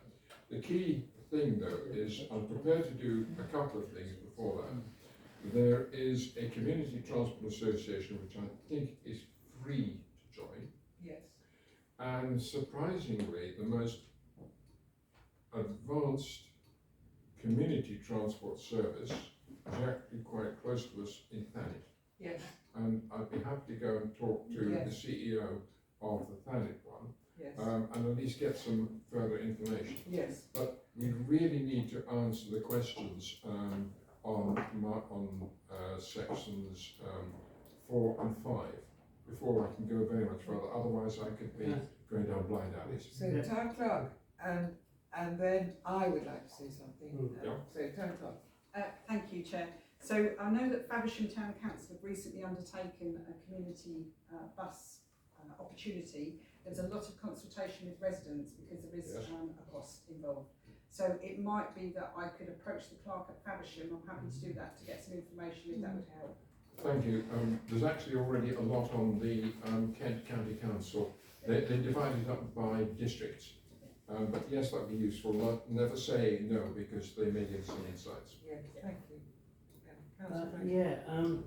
There was a community bus, and I think we paid £12,500 for it, didn't we? It was coming round through here quite regularly, and there's hardly anyone using it, was there? No. It was like one person, two person, and I think the cost, unless you can get other councils, I mean, we're only a parish council, aren't we? Unless you can link this up with the district councils, Dover, Thanet, I think the cost is too exorbitant for us to even consider it, basically. I know it's a lovely idea, but it needs to be districts linked together. I know King County Council haven't got a budget, but you know, if Thanet Council, but it would need like Folkestone, Shep, you know, so it would be basically Canterbury, wouldn't it? Thanet, and Dover. If those three district councils could get together and provide an East Kent bus, it'd be fantastic. But I think the costings involved. Yes, but I mean, obviously there are, I came to Sandwich today on the bus, from Canterbury, no, from Liverpool. So, I mean, there are already bus services available, and very useful they are too. But what I had in mind was, and indeed I have had contact with the Planet scheme, under another hat of mine,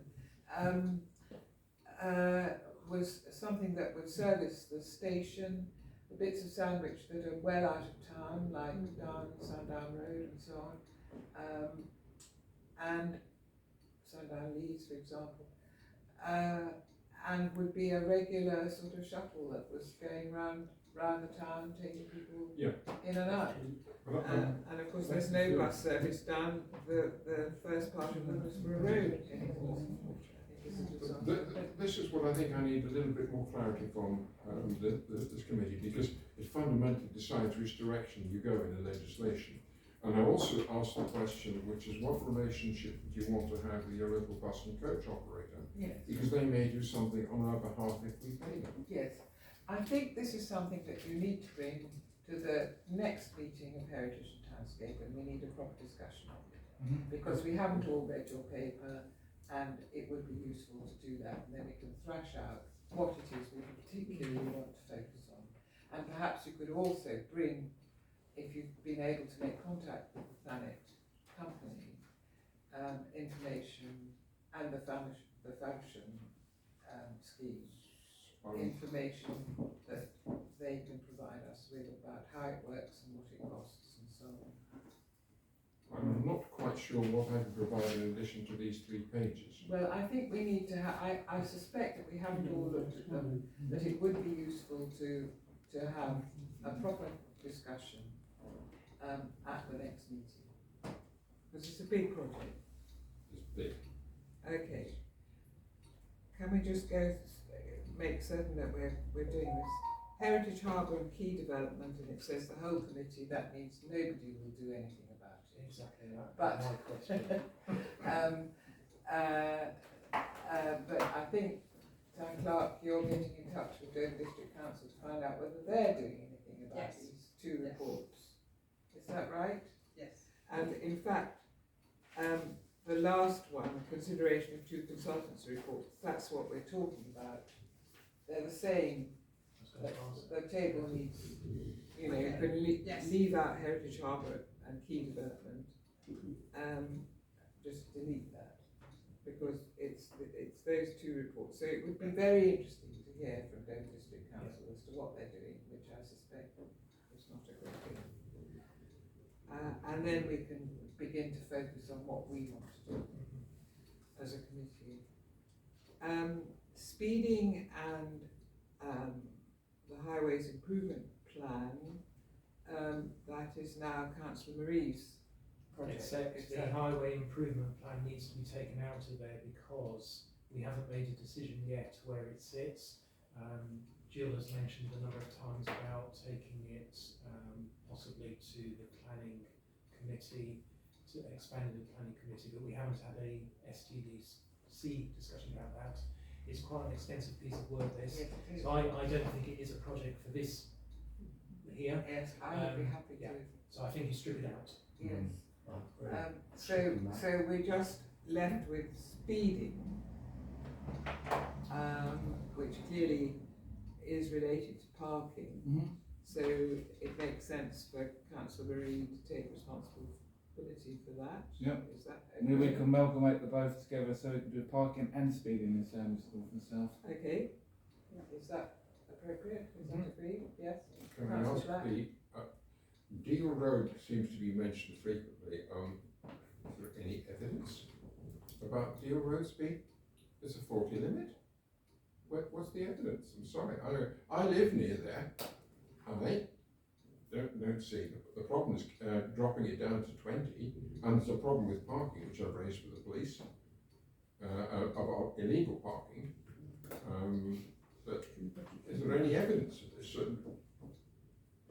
I haven't seen any evidence of it. No, I haven't either, but it keeps on reappearing. Yes, Is well, it in relation to the school? well, I think when you come to consider the scoping, if you want to include Deal Road Yeah. or not.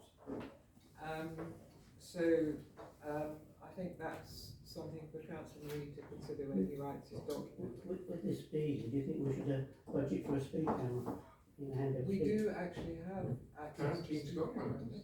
They bought one. No, so It's a portable. Part of the canteen, yeah. Speed watch. Speed watch. yeah, Yes, people. which isn't taxable. It's only in the centre of town. Yes, but I mean, that would be one of the ways in which we might be able to ameliorate some of the speeding Yeah. that does take place. I'll get in contact with Down someone. the high I'll get in street. contact with Mr. Byers. Yes, I Canteen. think that would be very good. Bike racks, now that's repeated. Mm. At one point it says 6 months, another point it says 12 months. And Which one do you want to take, Paul? So I think it was updated to say 12 months, so that's fine. Indeed, that's Yeah. correct. okay, Yeah. so Councillor Carter, you're going to take Yeah.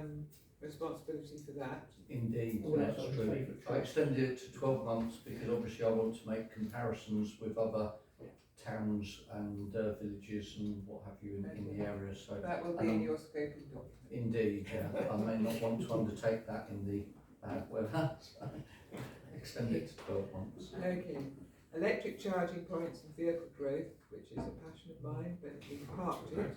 Very well. Excuse the pun. The Slowways National Walking Network, 6 months. I'm happy to take responsibility for that, since I belong to a footpaths group which does walk around here. So I will talk to them and look at that document again about the Slowways. Whole town of Sandwich, particularly Sandwich South, whole committee. I don't know what that means, I can't remember. We're talking about levelling up of some, that we have to pay attention to Sandwich South as much as to Sandwich North as a Heritage and Townscape committee. But I'm not quite clear how we do that. And I think we should come back to it. Councillor Black.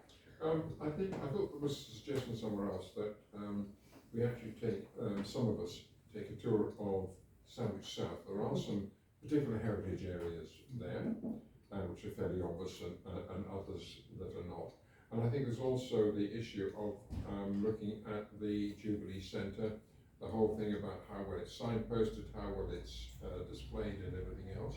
So I think there's certainly 2 areas that need to be looked at as far as the South Wall is concerned, because we do have listed buildings. We've got the whole of St Bart's and so on, and we've got some other things there that really tend to be ignored. Because the focus is entirely on the conservation area. Yes. There's also, Yes. play The park. play park, which is The play missing. park needs Which is attention. shocking, Yeah. really. Yeah. Sorry, could No. you say that again? I didn't The hear. play park Play is, Play parks, is yes. Yeah. important. Absolutely. And the cemetery is looking in an appalling state. Yes. So there's quite a few things. It's been nice. Okay. It's just been done. It has. The Brambles would do it. Well, I'm getting a distinct message that both Councillor Black and Councillor Tomlins would, I cannot, the community bus will wipe me out for years. Yes. Okay. I think the suggestion for a walkabout that's perhaps open to all councillors Yes. for the south is a really good idea. Yes, And looking so at that do as I. a separate issue of excellent. what the issues and needs are Yes. for Sandwich South. Well, you can take a, you can do a. Down in here in Savage North. Yeah, you can do a We can do a route. route. Yeah. And Okay, Councillor Reid so will do the it. proposal is that, letterboxes. that I mean, I don't think December is a terribly good time. No. to go out. Yeah. But maybe new energy in January. Do you think that's possible? I think, I would really like to see some focus on play park, play facilities. Yes. That being, because there's such such a lack, and it's quite a sprawling area. Yes, And then and it's could the be side of Sandwich potential- that has families actually. Yeah, with- absolutely. Yeah. Well, And There's that's a gardens, big- but it's, yeah, Well, so and that's what- quite separate from. yeah. it's- Well, it's- should we then say, focus more, cross out whole town of Sandwich, particularly Sandwich South, which doesn't seem to have very much meaning, and say, play space. Well, should I mean, I'm happy to have some initial look at. I mean, it's going to be a long-term thing, really, isn't it? Yes. But Yes. have a look at kind of areas, options with Yeah. suggestions, do an initial scoping. So what are we going to But I'd call like this some help. project? Sandwich It's South, probably- levelling up, Sandwich South. Levelling down. Levelling up Sandwich South is the project. I don't like that term. I'm sorry. I Okay, can't. okay, no. well, we've got, Improving Community Yeah. assets. Yeah, community access, Sandwich South. what would you prefer to call it? just not level it. And Don't know, it's political. what do they call Sandwich it? South Community- improvement. Community Yes. Yes, the Yeah, Sandwich there's another South, I mean, it term needs for it. improving, does it not? Yeah. I mean, what's wrong with improving? Valuing Sandwich South. Improving, not. Valuing Sandwich South. Okay, But leave value. it with Vicky to. Okay. So Vicky, you'll take responsibility for that. And that it's a long-term project, we're not in for the time, but you need to think about the scope of it. Yes, Just checking, so are we saying that's called Valuing Sandwich South? Yes. Working title. then we've got consideration of 2 consultancy reports, that's fine, but now we have an additional one, which is Airbnbs, additional 2, Councillor Sugar. Well, because at the last meeting, we did agree that street furniture was a project. Oh, yes, so I it is, am yes. already on that one. I've engaged with DDC. I'm hoping to do a walk around soon with them, because I want to baseline, talking about scope, I want to baseline the assets so we ourselves understand exactly what those street furniture items are, because then if somebody complains, we'll know about it rather than thinking, what are they on about? Which leads me on to my pictures. Oh, right, the phone My box. pictures. So that's one of our assets, the phone box. It's a building. It is, Where? it's in disrepair. What? It is, It is. if you look closely. So at the weekend I was going to go and cut back all of the stuff around it, because I picked up on Facebook somebody wasn't happy. Sorry, no, they'd just taken a photograph, but it then got some reactions, and I thought quite rightly, this is our asset, what are we doing about it? But then when I went there, I thought actually if I clear it all out, and it is in a very poor state, there's one glass pane missing, there's another one hanging, if I make it really obvious, it'll then become a target, I think. So I think we need to, and this isn't a decision, this is about how do we take this into this committee as an item. I think it's a priority item to look at it in terms of how we might want to deal with it. We may not want to deal with it very quickly, but I think we need to accept it's our asset and we need to do something about it. Yes, we own 2, don't we? We do, but the other one just across the road is in a safer place and a much better state. The idea was to use it as a defibrillator as well, but There's an idea. Yes, or a tourist information kiosk. Well, around yeah, about I that. have seen, I've been looking through Pinterest, I get loads of ideas. One of them which is actually it's neon lighted, so it's locked. Neon lights, you could do it for signage in terms, because that's where people come from the train station. It could be about, heritage scenes, or it could be directional, whatever it is. So there are a number of options in terms of using it. I was going to say, have you seen the one in Worth? So they've got one of these what they call K9s or something, Yeah. K7s or something. They've got one in Worth, which is near the primary school, and it's a book exchange. Yeah, yeah. I have seen that. And of course the door shuts so the books don't get wet, Yeah, and you can go and take books and do whatever. Yeah. So because they haven't got a public library, that's quite important there. So, Yeah. but if you may just let me, I actually voted against taking these on by Sandwich Town Council. A previous councillor put forward that we should take these on. British Telecommunications was trying to offset them all, and British Telecommunications didn't want to continue with the maintenance of them, and because there was hardly any calls. On 2 things I said, one thing was that if we took it on, then the maintenance is then down to us, whereas previously it's British Telecom, and they did occasionally once or twice a year go there and spruce it all up and do things like that. The other thing that was that upset me particularly with this one and the one on the quay is we shouldn't be too complacent and say, well, everybody owns a mobile phone nowadays, and particularly with the Lucas incident previously, both these telephones, this one and the one down on the quay, are both by waterways.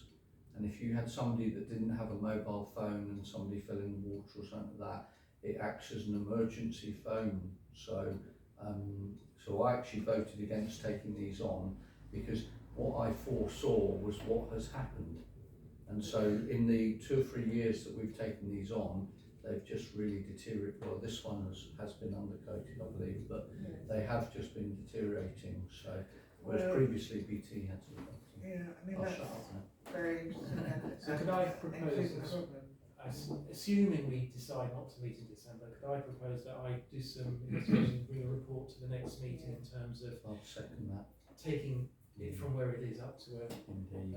different state. Please. And then on the other side, Oh, there's exhibit sign.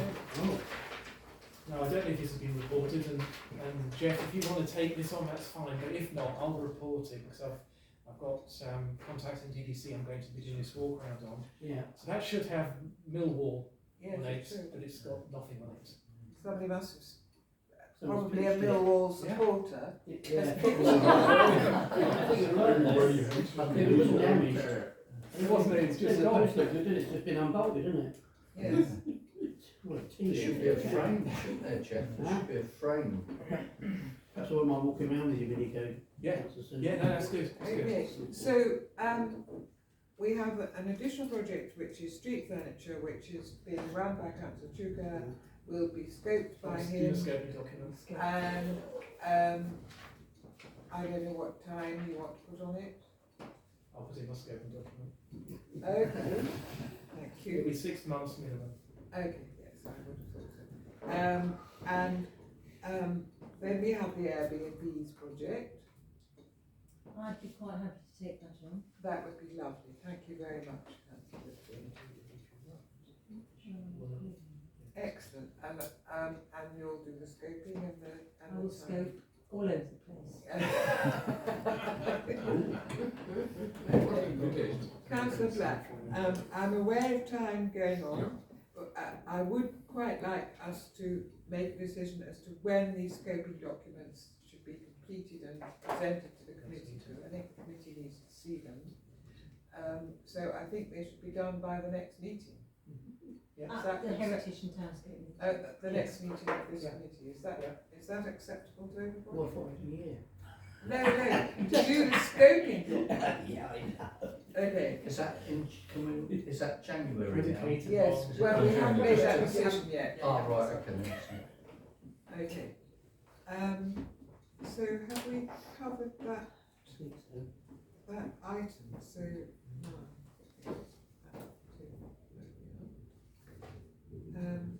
So, item 12, plaque replacement on the wall. Thank you, Chair. So just to let everybody know, we do have one quotation that we have received to date for replacing, or proposal to replace that bottom plaque. And the assistant clerk is actually obtaining 2 further quotations for that proposed replacement, and then that will be coming to the committee in due course. Excellent, thank you.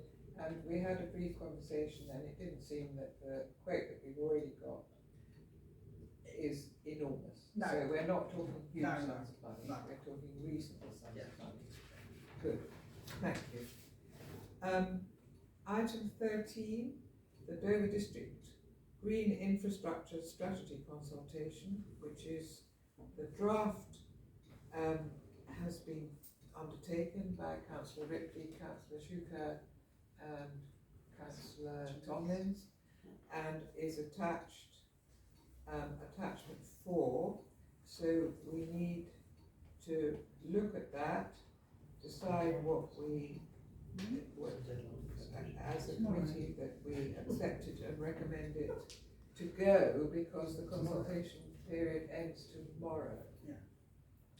So are people happy with Yeah. this? Yeah, I propose acceptance of the work that's been submitted. There was an added comment from the volunteer tree warden, Oh, of course, yes. and I think I printed it.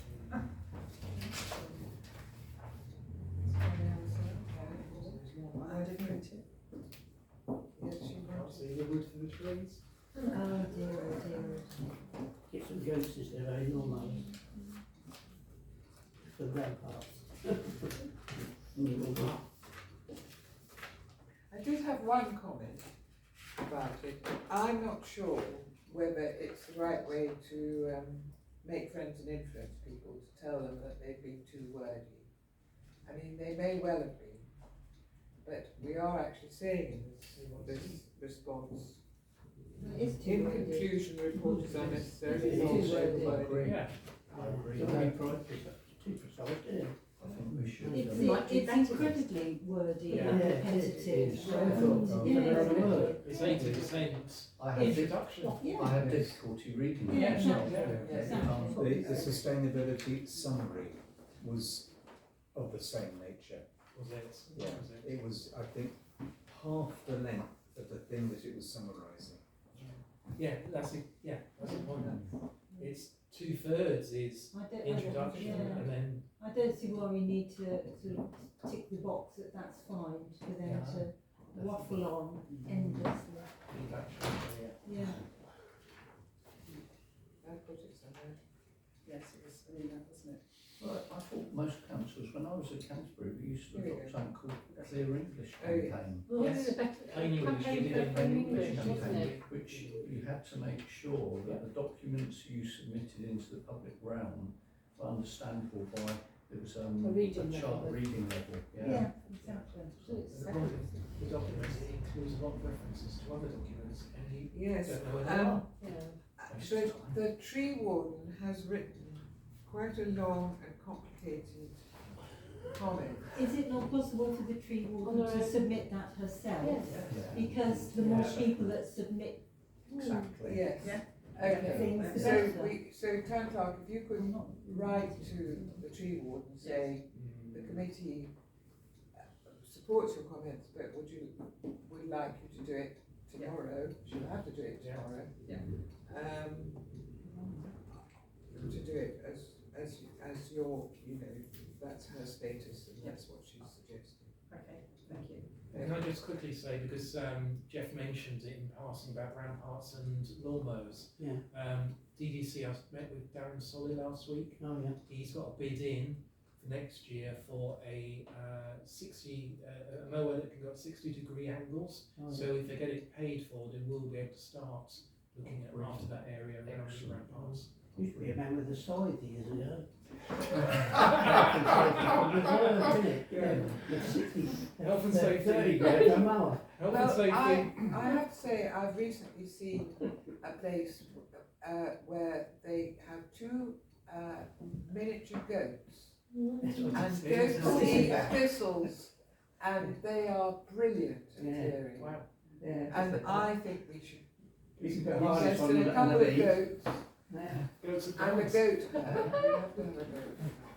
There's a song Anyway. there. It's Sorry, a job for the town I was clerk. going to say, but I think the mayor proposed to adopt this. Indeed, Yeah. okay. Okay. That's right. So, has anybody seconding? Yes. Yeah, okay, Councillor Franklin has Frank, seconded, second that. and we all vote to support this proposal? Yes. Thank you. This response to the consultation. I saw a row Okay. of comments somewhere and I can't find it now. Item 14 is to consider cancelling the meeting scheduled for December. I have to say this is because I just think December gets packed with all sorts of things, and we begin to lose energy, and then we get renewed. Yeah. So I suggest that we meet in January. Is that acceptable? Yeah, because the mayor of the South will be a privacy, won't we? That's, yeah, indeed, yeah. And I looked at Faversham, and they've got a similar thing whereby they don't have committee meetings in August and December. Right. So, Okay, so who would like to propose that? Councillor Ripley, who would like to I'll second? that. Seconded by Councillor Carter. Can we all vote? Yeah. So we will meet again in January. Thank you. Meeting day.